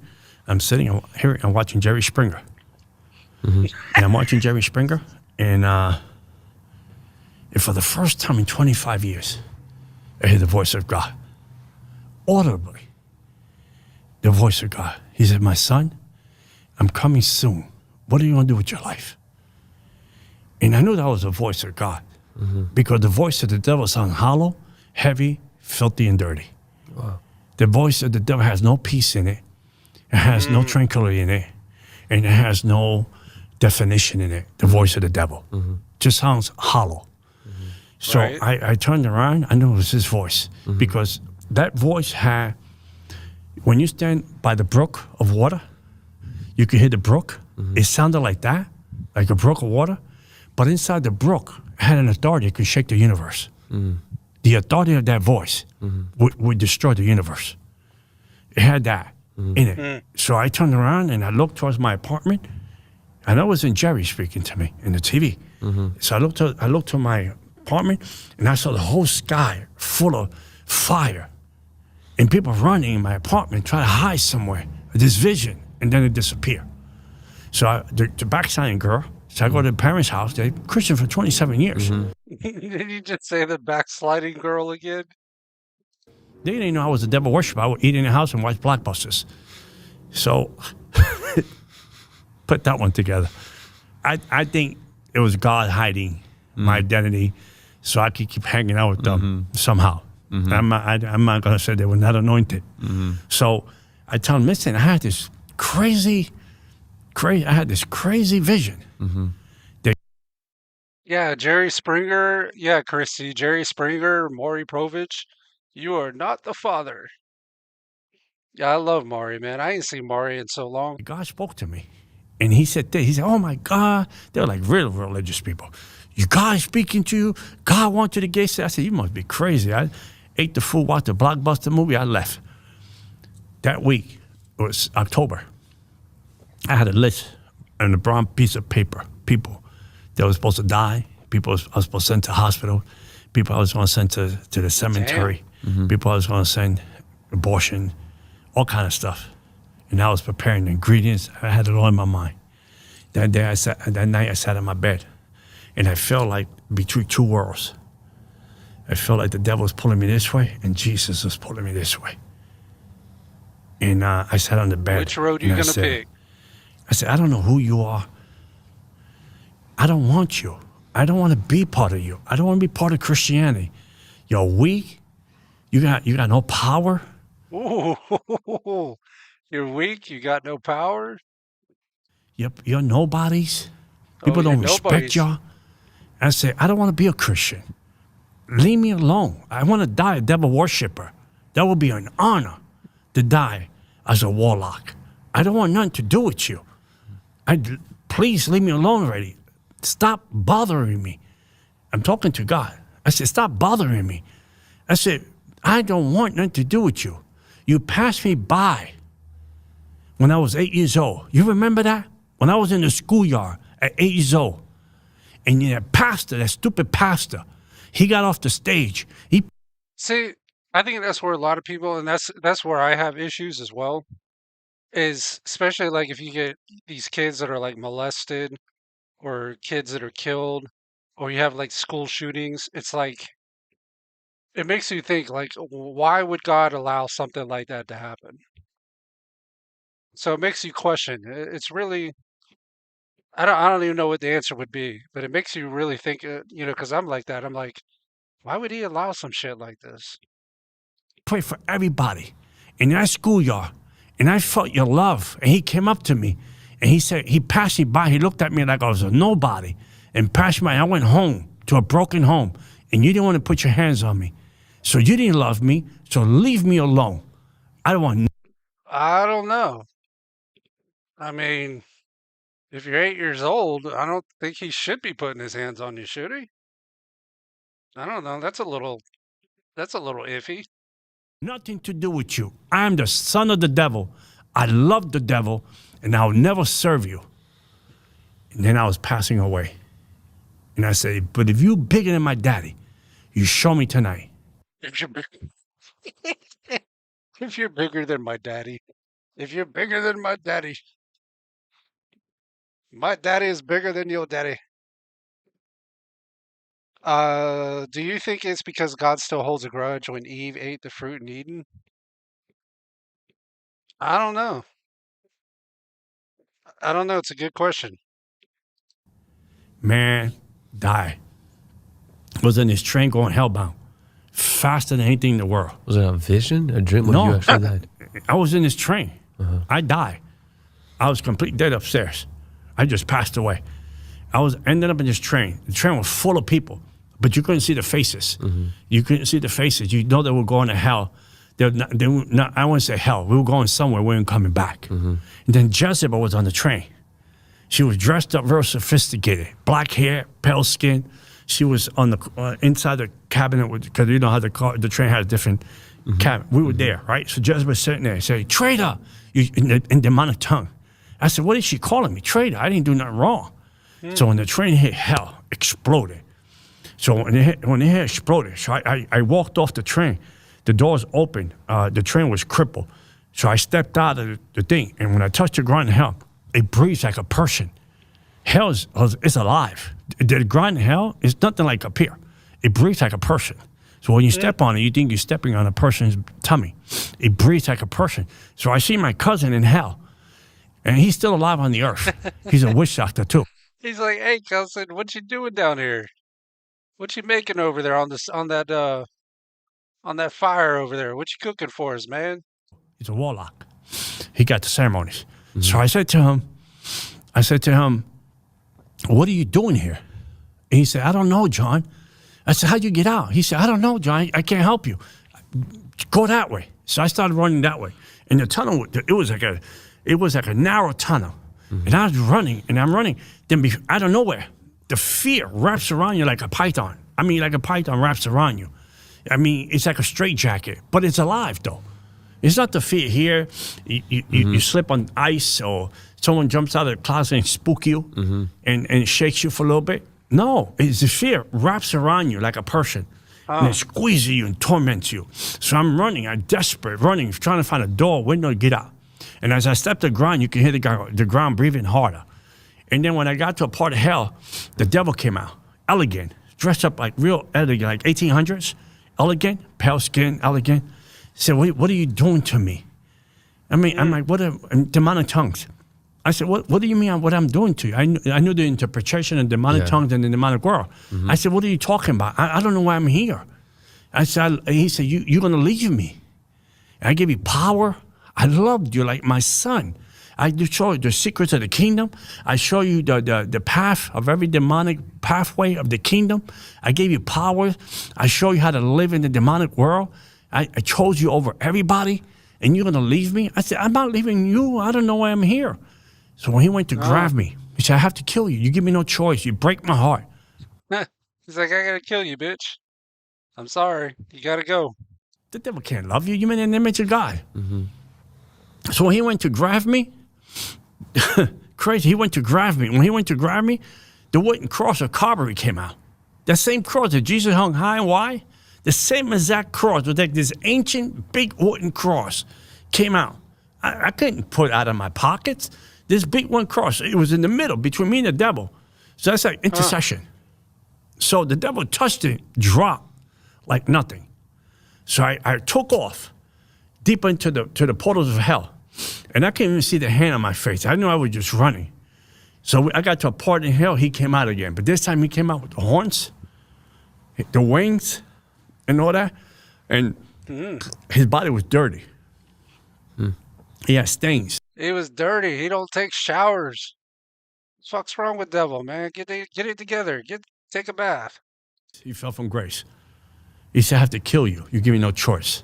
When he took grab me again, the cross came out, that wooden cross. He touched it, he felt like paper. And then God put me right back into my body. And I woke up I came back to life. And when I came back to life, you could feel everything functioning again. And then I said, Lord, I follow you. And I had $100,000 worth of witchcraft in my house. Human bones, I had everything. Dang. Cemetery dirt, I had everything. $100,000 witchcraft stuff in my house. I threw it all away. And I went to follow Jesus. Come on. Hell no, don't throw it all away. Sell it on eBay. What the fuck?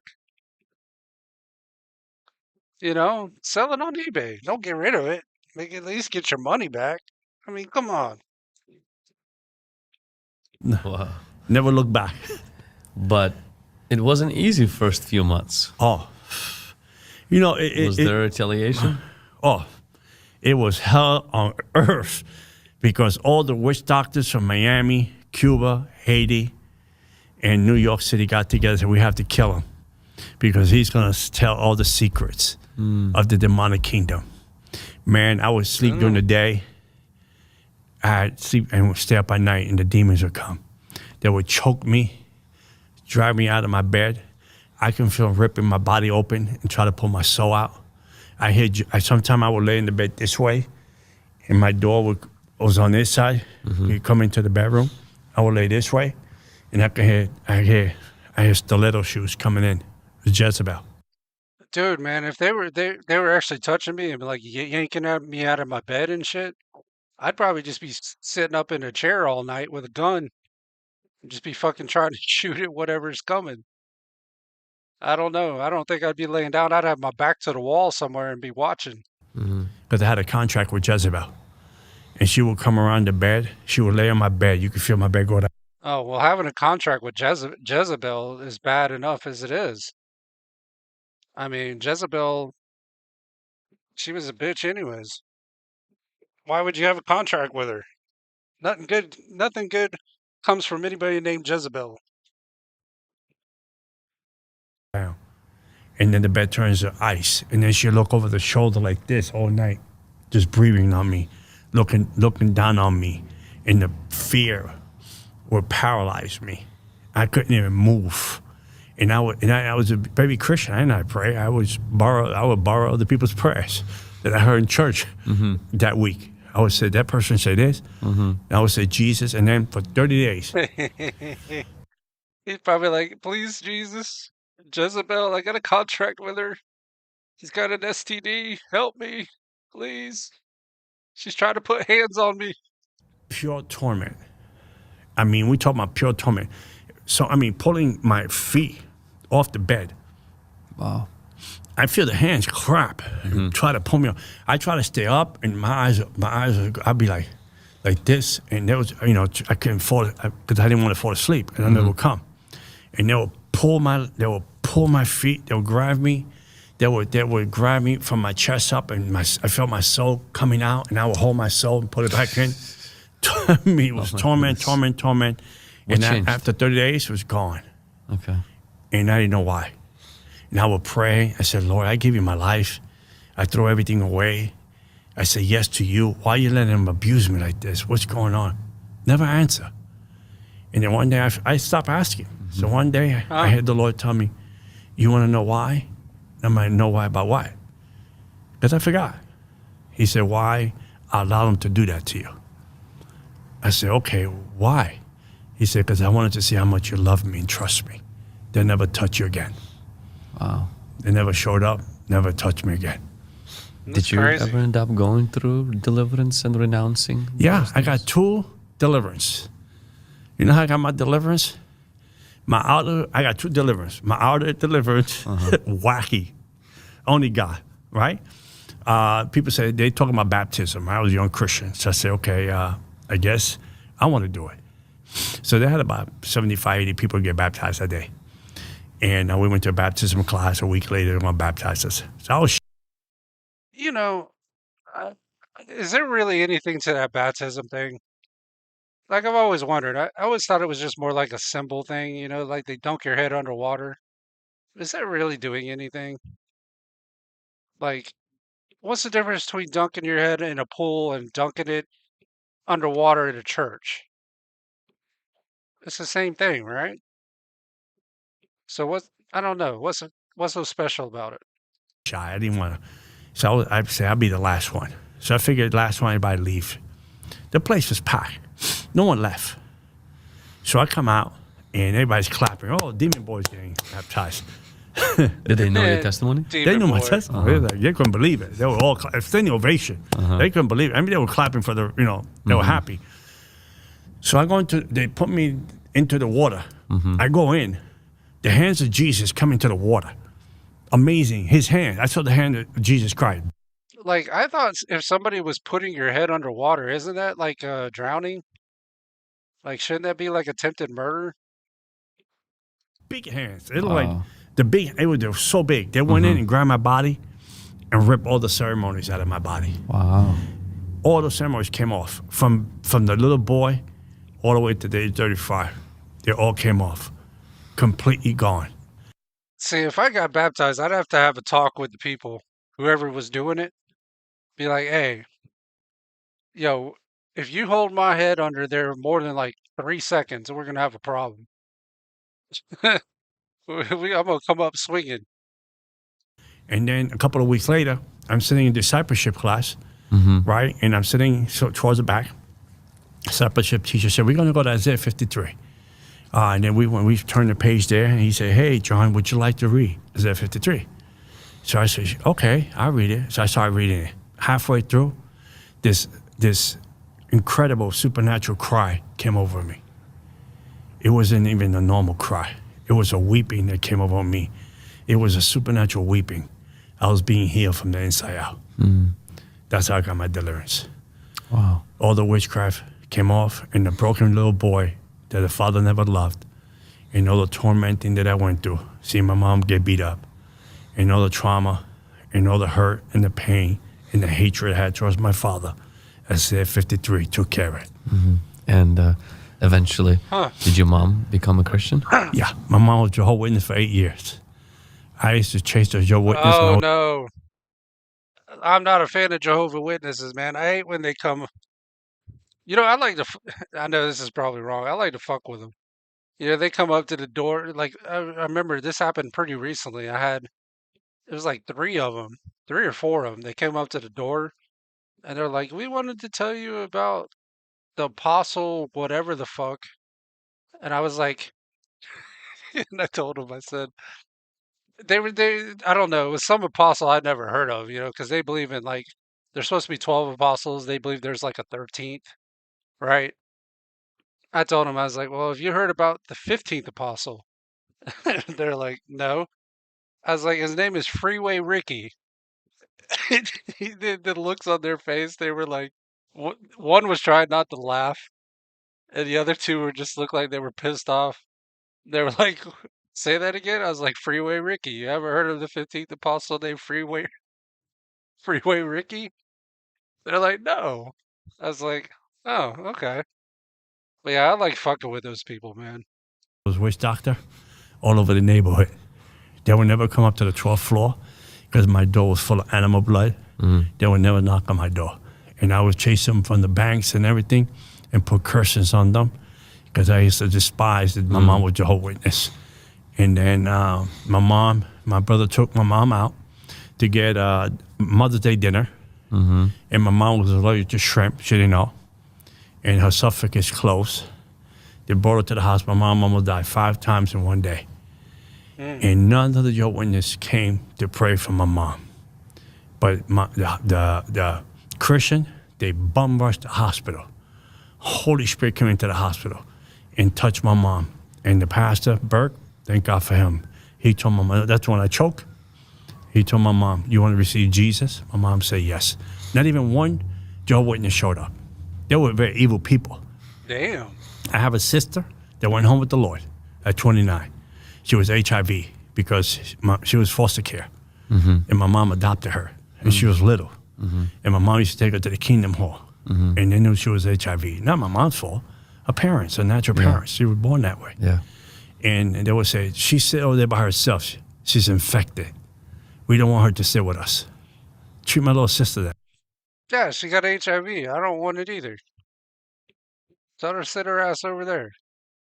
I wouldn't want it. And that would burn me up. Because my sister, I never seen her. I never saw her as a adopted foster kid. I saw her as my sister. And she went home with, she gave her life to Christ. I led her to the Lord. And she went home with the Lord at 29. And she left two beautiful daughters, C-section, and they are HIV free. Praise God. Praise God. I know that you actually end up being, You know, I don't know how close, they've but actually come a long way with HIV, though. They got it to where now that you can take pills and live your whole life. Like, it's not the death sentence it used to be. Like, back in the 90s, 80s, it was a death sentence, but now they've got it to where you can take pills for the rest of your life and live all the way till you die of old age. It won't cure it, but they can bring it down to where it's almost not even detectable and doesn't really phase you. you were being mentored by the ministry of David Wilkerson. Wilkerson, yeah. Yeah, did you go to his church? But that still doesn't mean you should go out there and try to catch it, guys. That's not what I'm advocating here. I'm just saying. Church was that Yeah. huge 12 impact? years. 12 years. I went And is in that person. was that where you spiritually was formed? Yeah, big time. I mean, I grew like never before. It's funny because I was gone for 2 years, and I said, I got to give something back to this church because I'm growing, and I feel like I need to volunteer for something because I don't want to feel like I'm growing and they're giving me, I'm not giving back. I was giving my tithes and offerings, and it wasn't much because I didn't have much during that time. So I was just giving my tithes and offerings best I can, as the Holy Spirit was blessing me with, I had Social Security disability or whatever. So I said, I'm going to give. So I filled out the application. They had 32 ministry at the time. They got more now. So they took me up to the fourth floor for the interview. So he had $100,000 worth of witchcraft stuff that he gave away for free, and now he's having to draw Social Security and disability. That's what I'm saying. He should have just sold that shit on eBay. I'd at least try to get some of my money back. Got me there, and they said, hey, your name is John Ramirez. You want to volunteer for the church, but we got bad news. We only have one opening, right? I said, okay, what is it? They said, maintenance, clean the church. I said, yeah. But I guess you probably couldn't sell that shit on eBay. I mean, it'd be kind of hard to explain why you're selling a human skull on eBay. Like pre-used witchcraft skull bone. Highest bidder start at 5,000. Used to belong to an 80-year-old lady. It's fucking crazy. Do it. I said, put me on. I said, I'm in. I got free time. From high ranking to yeah. I said, I clean that church. Like I clean it spotless. I go to the altar. I do the vacuum.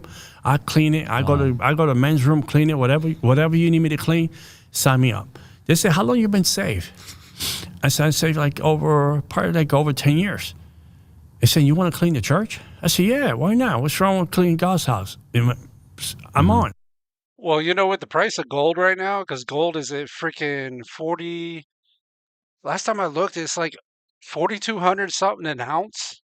So if you cast a human skull in 24 karat gold, you should be able to get I don't know, that'd probably be like 60,000. That'd be fucking crazy. I said, I'll give you the schedule. I'm off, and tell me how you can fit me into clean. And they looked at each other and no, we only joking with you.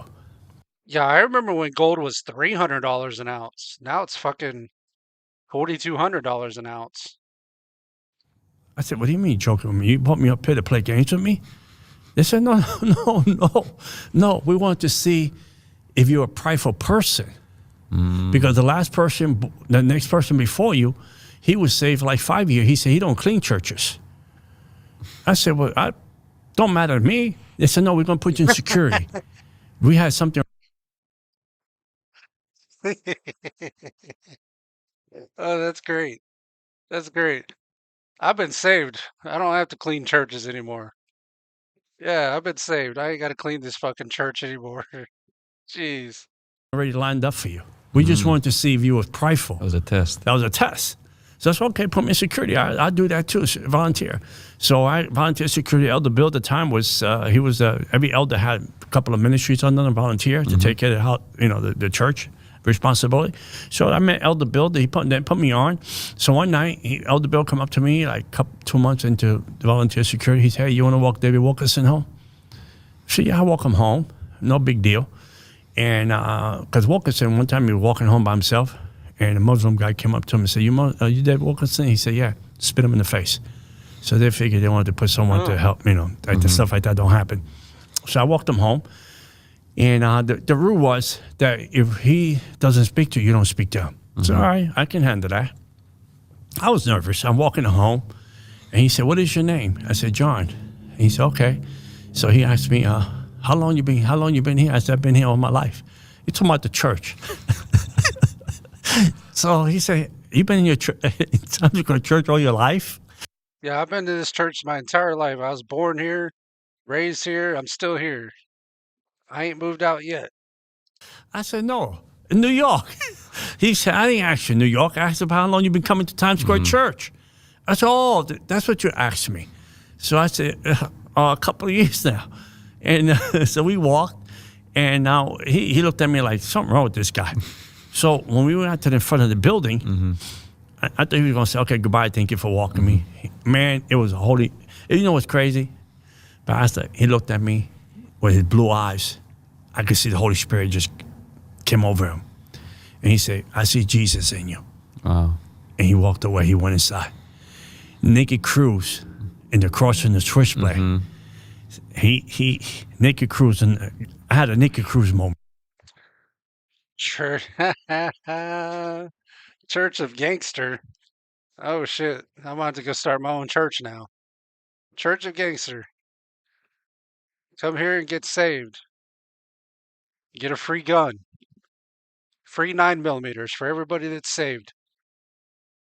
Yeah. That night, he said, "I see Jesus Christ in you." Yeah. And Naked Cruz said, "I'll cut you," and Wilkerson said, Get saved and come get a gun. Yep, get saved, walk out with a 9mm. There you go. If you cut me into 1,000 pieces and throw it in the street, Nikki, all 1,000 pieces are going to say, Nikki Cruz, Jesus loves you. So that was my Nikki Cruz moment with Wilkerson. You know, what if, maybe that would have worked back in the day. Like when I was younger. You know, he said that the pastor looked at him and pointed at him and said, I see Jesus Christ in you. I wonder if you went up to a girl back when I was 18 and be like point at her and be like, I see backslider in you. I see backslider in you. I would walk home everywhere. We would go to a supermarket. I carry his bags. He'd tell me, you know how to do altar calls? He would talk to me. And then I said one day, hey, Pastor, I used to call him Pastor Dave. I said, Pastor Dave, I'm going to write a book. He said, you writing a book? I said, yeah, I'm going to write a book. He said, you got a manuscript? I said, yeah, I got one. I'm ready. He said, bring it to me tomorrow. So I said, okay. I said, he ain't going to read it. Man, it's busy. So I said, here's my manuscript the next day. So the next day I come to church, and the next day he looked at me, he said, I read your manuscript. I stood up all night, read it. Out of Devil's Cauldron. Wow. He said, I stood up all night. I need to talk to you. You don't know how to talk like a Christian. He said, you don't say in the book, I'm making out with a girl. We don't talk like that anymore. He said, correct a few things in the book, and you bring it back to me, I read it, I tell you when to Well, then what the fuck would you call it then? publish it. Wow. Yeah, he was tough. He was very tough.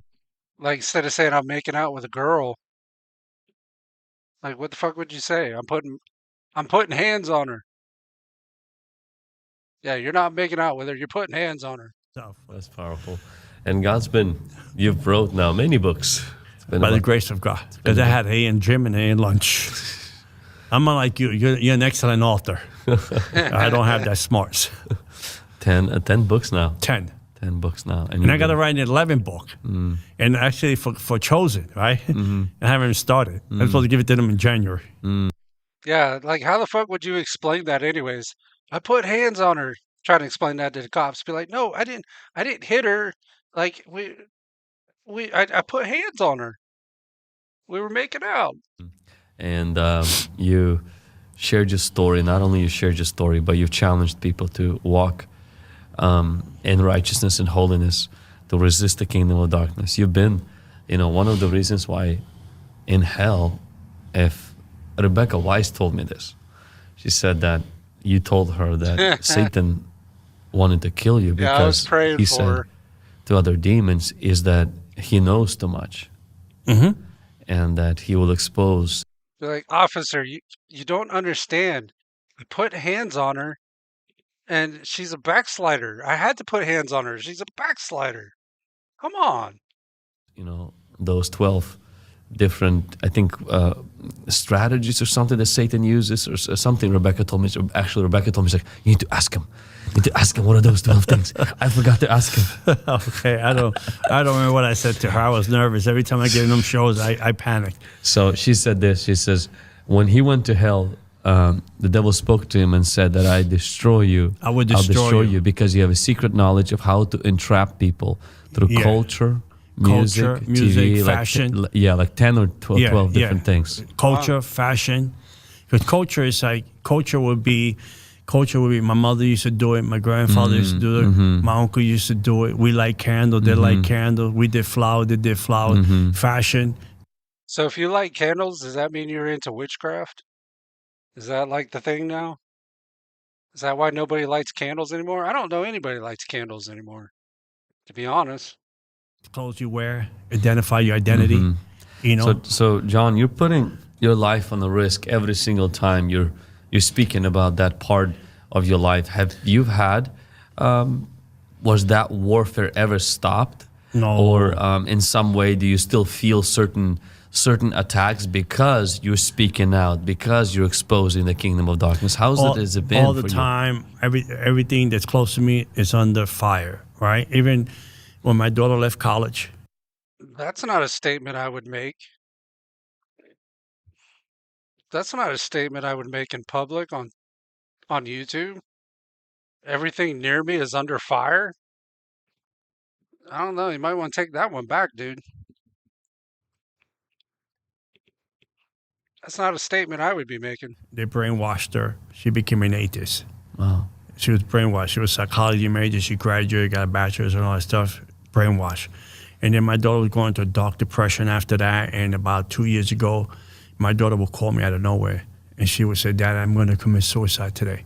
I'm just calling in case you don't hear from me. And I was far from home, preaching somewhere. And I only got one kid. And she would say, I think today I'm going to kill myself, Dad. I can't deal with this no more. And I said, I would say, let me just pray. And then I would hang up the phone and said, Lord, don't let my daughter die. And the Lord said to me, John, if you take care of my house, I'll take care of yours. And sure enough, I took care of God's house. I did altar call for little people everywhere. I took care of God's house. And God was faithful. My daughter today, we talk. We like peanut butter and jelly. My daughter don't talk about suicide anymore. She's been set free. And there's other attacks. I wonder why she was suicidal. I wonder if it was like maybe from growing up, because I'm sure she had to grow up when he was doing the witchcraft stuff. I wonder why she was suicidal.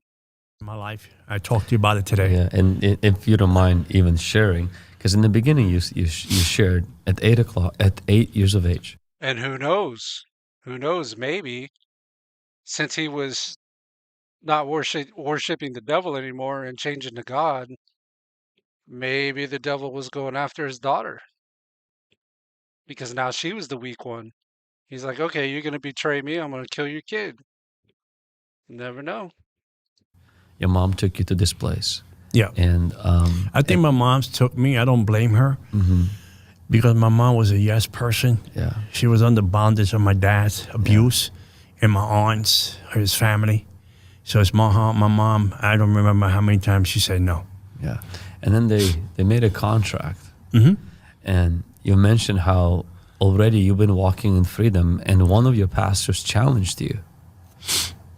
Hey, have you broke that? Yes, now a pastor friend, and he said, and I want people to understand this, right? Because there's people that will hear this and they won't want to be able to go the extra mile because they'll be afraid. They'd rather live with the curse than trust God, right? Yeah. So when this pastor friend of mine in Texas, she said to me, hey, you went to the witch house at 8 years old. Did you ever renounce that with your mom? And I thought about it. I said, maybe my mom never got around it. My mom is a Christian now. So I said, well, let me talk to my moms. And every time I tried to talk to my mom, it was always forgot. One day I got to a point I remember someone talked to my mom about it.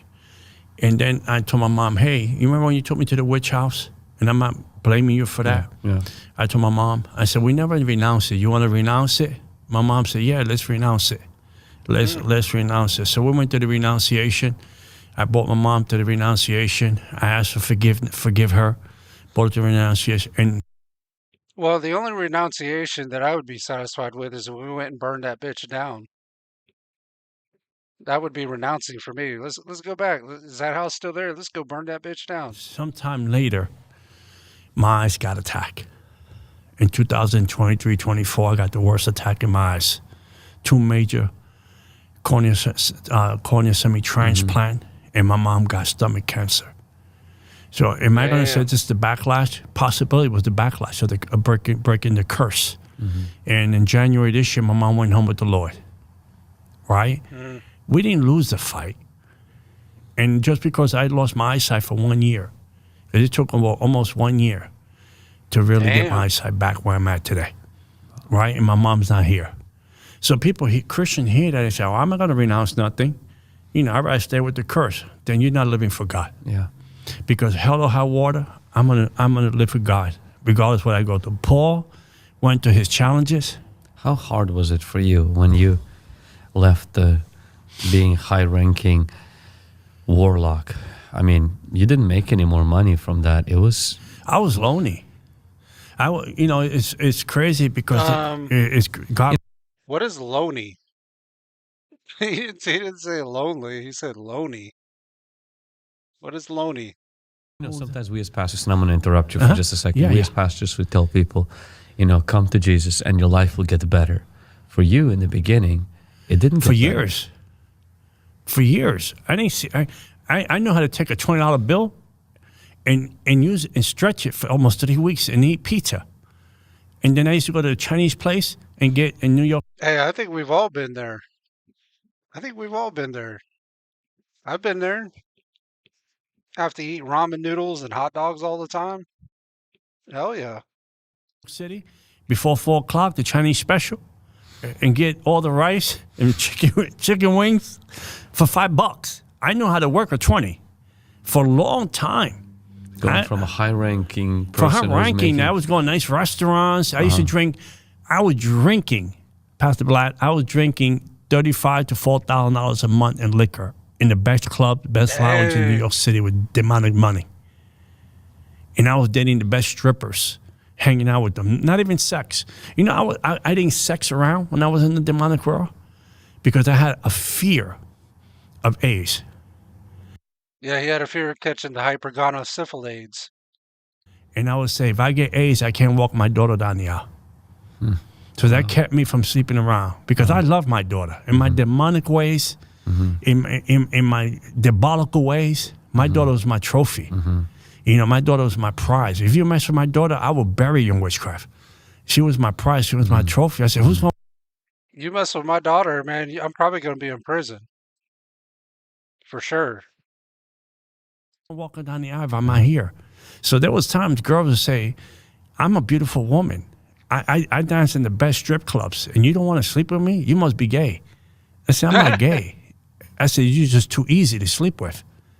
Yeah, he's like, you're sleeping with everybody, man. I don't want to catch the hypergonosyphilades.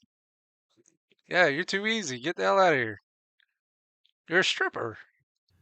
I would say. So there was, I think now you become a Christian and you're getting these struggles. Because I remember when I was listening to your testimony and you described how was not easy. I mean, that's why you didn't join Jesus to get wealth, to get fame. I fell in love with him. That's why I went with him. I fell in love with Jesus. I just in love with him. I don't want to go to heaven because heaven. Really, I don't. I want to go to heaven because he's there. You know, Jesus is heaven.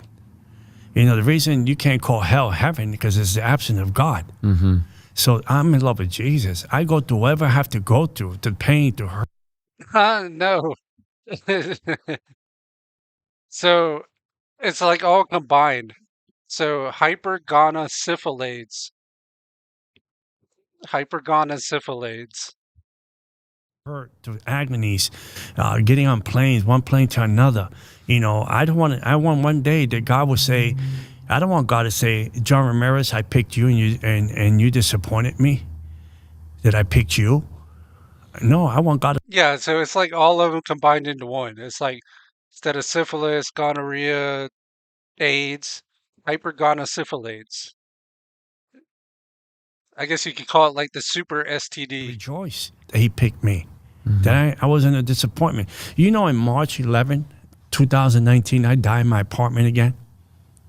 I actually died in my apartment again in March 11, 2019. I came from preaching somewhere, and I said, let me just sit in my sofa. I had a sofa you could lay down and stretch your legs out. And I said, I'm going to read my Bible. When I'm going to take a quick nap, read my Bible. And I live by the water. I live like 10 minutes from Central Park. And I said, I'm going to go running. I love jogging. So I'm going to jog or whatever. And I haven't done that in a while, but I got to get back to it. So I lay there, and I die. Really? And I see myself elevating out of my body. And no, I should project it. I knew the difference. I see my body there. But when you die and you leave your body, you don't think the same. Yeah. Your whole mind is different thinking now. It's not like, I wasn't even thinking my mom's going to miss me. He might want to get that shit. I don't know. He might want to see a doctor, man, because if you're dying that many times, there's something definitely wrong. My daughter's going to cry. No, you have a peace that comes over you. You have a joy that comes over you when you leave your body. And then I saw the heavens opening up, right? Because I had a big window. So the heaven was opening up. And I'm leaving. And I look down and I see my body there. I know I'm dead. So when I'm leaving, all I said to myself was, I said, Lord, I'm disappointed. You're taking me home early. I could have done so much more for you. And he pushed me back into my body. Wow. And the mystery, you don't know how you get back. And then when I got back into my body, I felt like, you ever been to the cleaners and they starch your clothes too much? I felt like my body was starch. I would never know anything about that. I've never taken clothes to the cleaners in my life. Like, it's always just been regular washer and dryer. Nothing I've ever taken to the cleaner. Open my hands. I felt the current of the blood system moving. I felt everything, my counter started moving again, and I came alive again. But I was scared. I was scared the next day to lay on that sofa. I was like, oh no. I stayed away from that sofa for about a week. I said, oh no, what if I lay there again? And he'll take me again. So it's John, as a minister, been a challenge. I'd be getting rid of the sofa. As a deliverance minister, as also a minister, spiritual warfare minister, what are some of your non-negotiables? What are some of your habits that you have that keep you running after God, being on fire for God already for decades? My thing is, I'm not in love with the things I do for God. I'm not in love with that. Okay. I'm in love with Him. Because there's a church in the book of chapter 2, in the book of Revelation, that did everything right. They did everything. God said, I got one thing against you. You lost your first love. Yeah. Shocking about that. They did everything right. Yeah. And I think that today we're in love with the things we do, but we're not in love with Him anymore. And I don't want to be that person. I'm in love with God. Is there anything you do to keep that love fresh? I keep reminding myself how good He's been to me. Like, I understand. Like, I get that he's doing, he's talking about Jesus, but this kind of almost sounds kind of like homo talk here. I know it isn't, but it sounds that way. What would I be? I wouldn't be here with you today if it didn't show up. I think you're an awesome man of God. I think you're amazing. I think you're visionary. I see your videos. I see the way God uses you compared to other people, and I'm not. The way he uses you? Mm, that don't sound good.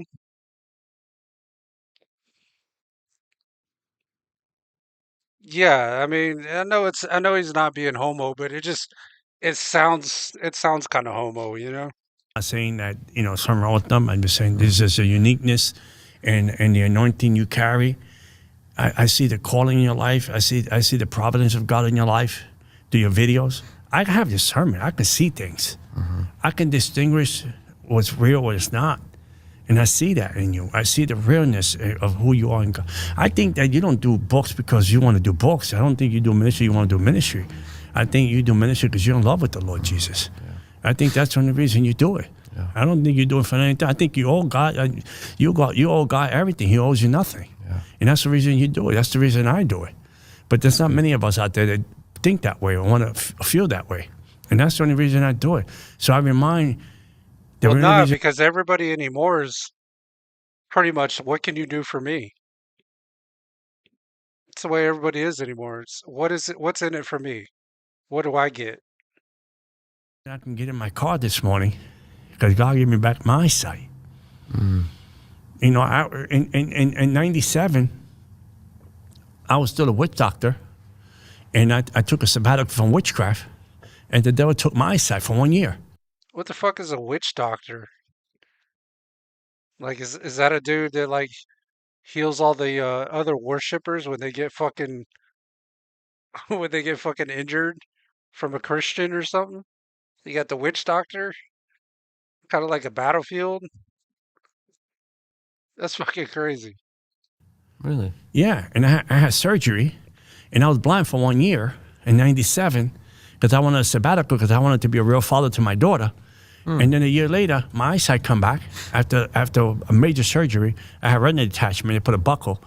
And then I come back, and deeper into witchcraft. And then when I got saved, years later, the Lord said, the devil never give you the eyesight. I gave it back to you because I had my eye on you because I was going to call you into the kingdom. So the devil a lot of times takes credit for a lot of things that only God did for people. Wow. And people don't see it. That's good. And Paul was crazy. You know, it would be so hilarious if heaven turns out to be nothing like anybody imagines it. Like, I understand what the book says and all that, but wouldn't it be crazy if you showed up there and, and like the fucking, I don't know, we'll say Mario since Christy brought up Mario. Like the Mario music's playing, like you get to the gates and it goes, and then they open the door and then there's like a bunch of little mushrooms and shit. That'd be fucking crazy. The Apostle Paul was a Looney Tune. But I'm sure God did things to him before he slapped him off the donkey. Yeah. Right? Think about it. Right? He held the coat. He was part of the murder, the massacre with Stephen. Right? So you and I are people that are indebted to the cross, man. Yeah.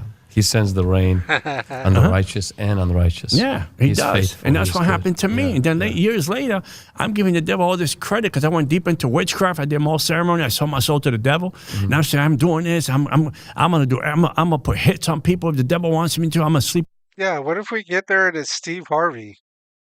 You know, Steve Harvey's like at the gate. He's like, welcome to Family Feud. Let's get it on. In cemeteries, because I did. I'm gonna go to marine spirits. I'm gonna go to water. I'm gonna make water contract spirit. I'm gonna be down with Jezebel because I know how demons transform from one to another. I did everything, and in the end, God told me I was the one that gave you the eyesight because I was gonna call you into my kingdom. And he in 97 to 2099, it's not far apart. Wow. John, I'm so glad that you are in Jesus' kingdom, and I'm so glad that you didn't lose your radicalness. Listening to you, I'm like, you're just nuts. You're just crazy. I'm like M&M's. You are just not normal. M&M's. Well, that's good. I think somebody who's experienced that depth of Jesus' love and Jesus' forgiveness, I think it's illegal for you to live normal. I think you're ruined for normal, and it's why our church is called Hungry Generation, because of that. Amen. Keeping that hunger for Jesus. It's not our skill, our personality, our I love that giftedness. It's the love, hunger for Jesus. And I always tell people, I'm like, I'm an immigrant in this country. Like, one of my eye doesn't even want to look up. The other one only looks up. And I'm like, I didn't want to live at one time. I was insecure. I was, made fun of. I was, didn't have. Nah, man, just embrace it, dude. If your eye's fucked up, it's fucked up. There ain't nothing you can do about it, It is what it is. That's the way I would look at it anyways. Friends was socially awkward, and Jesus' presence changed me. And then, he gave me a sense of identity. I never thought I'll be married, have a child. I never thought I'll be, worthy of that. And he gave me purpose. He gave me meaning to life, But the most important thing is not the physical or emotional things. It's the fact that when I close my eyes, I won't be dragged to hell by demons. I will be escorted by angels. Amen. To heaven, and I will go home. That's my eternal home. And so. But how do we know we're going to be escorted by angels? That's what I'm saying. We might get up there, and it might, if it exists, which it probably does. We'll assume it does. It might not even be anything. Right. I hate my voice, but I've accepted it. Yeah. I mean, you can't change who you are. You just can't. You are who you are. Don't try to be somebody else either. That's the other thing. Because then it just makes you look weird. That's the main thing. And you can tell those people when they're just being fake. Like, you just tell they're not really trying to be who they really are.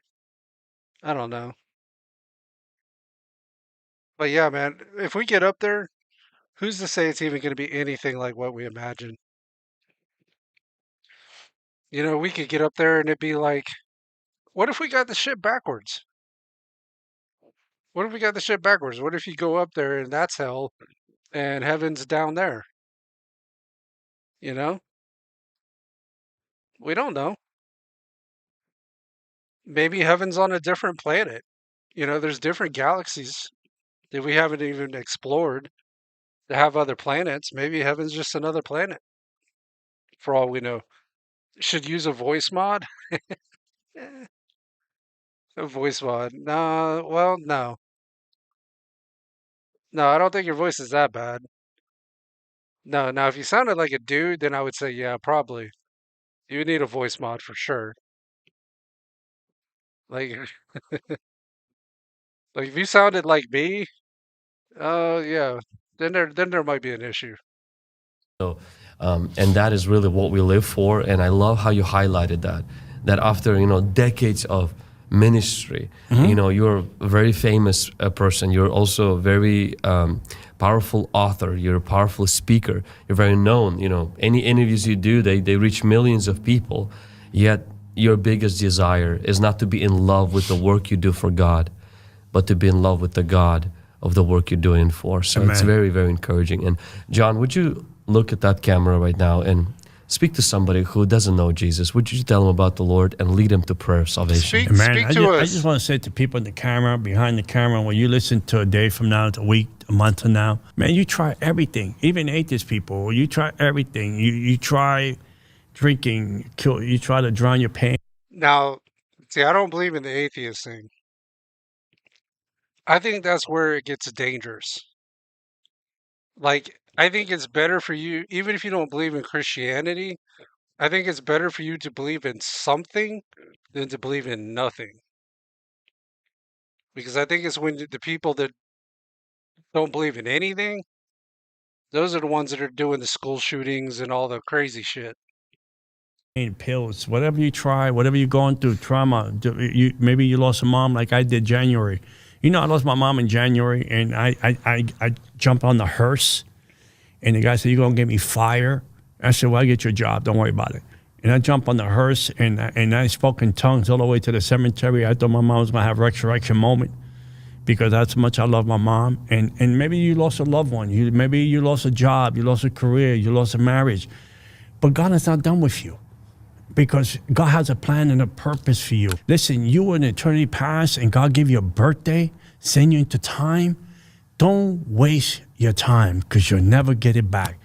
I tell you what, try the Pepsi challenge. Give Jesus 30 days. See what happens.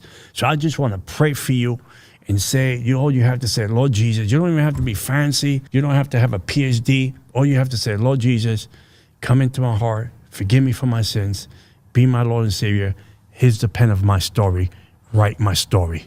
And watch what God's going to do. Because one thing the Bible says, God is no respecter of person. That means that God doesn't favor anybody. He treats every person the same. One thing I share with you, my brother was a transvestite. Okay, so then I would have a rebuttal to that. If God treats everybody the same, then why is everybody born in different circumstances? Like, why are some kids born into poverty? Some are born into rich families. Like, nobody really starts in the same place. And nobody really ends in the same place. Homosexual, bisexual, witch doctor, and married to a regular woman. And a year before he passed away, all that he gave his life to the Lord, all that stuff disappeared. And today he's in heaven, home where he belongs, because he tried Jesus and his life was never the same. And that could be your story. Amen. Let us know in the comments if you pray that prayer and if you're giving a life to Jesus. John, if people want to learn more about your ministry, they want to find the books that you have. I know you also have courses. You also have a circle of group that you're discipling. Where can they find all that information? And man, they can go to johnramirez.org. You can go to my website. Everything is there. You can get the book there. You can. But yeah, this was good, guys. This was different. I wasn't really getting into the religion kind of bullshit, but I was like, well, ex-warlock, I don't know much about it, you know? But yeah, man, this was a good stream. I definitely appreciate everybody that tuned in tonight. Christy, everybody over on Rumble, YouTube, appreciate you guys. I will try to be back here tomorrow. I don't know for sure if I'm going to make it here tomorrow. I'm going to try to be here between 5 and 8 Eastern time. I know at 5 o'clock, I got to be at the airport because got my mother. She wanted a Dotson puppy, and I got one from Texas, and they actually are going to fly it. I'm supposed to meet them at the airport to pick it up. So, I guess it's going to depend on when I get that done. So it might even be later than 8 Eastern. So, but I should be back. I just don't, I normally like to try to stream between 5 and 8 Eastern time though. But yeah, gonna get her a Dotson.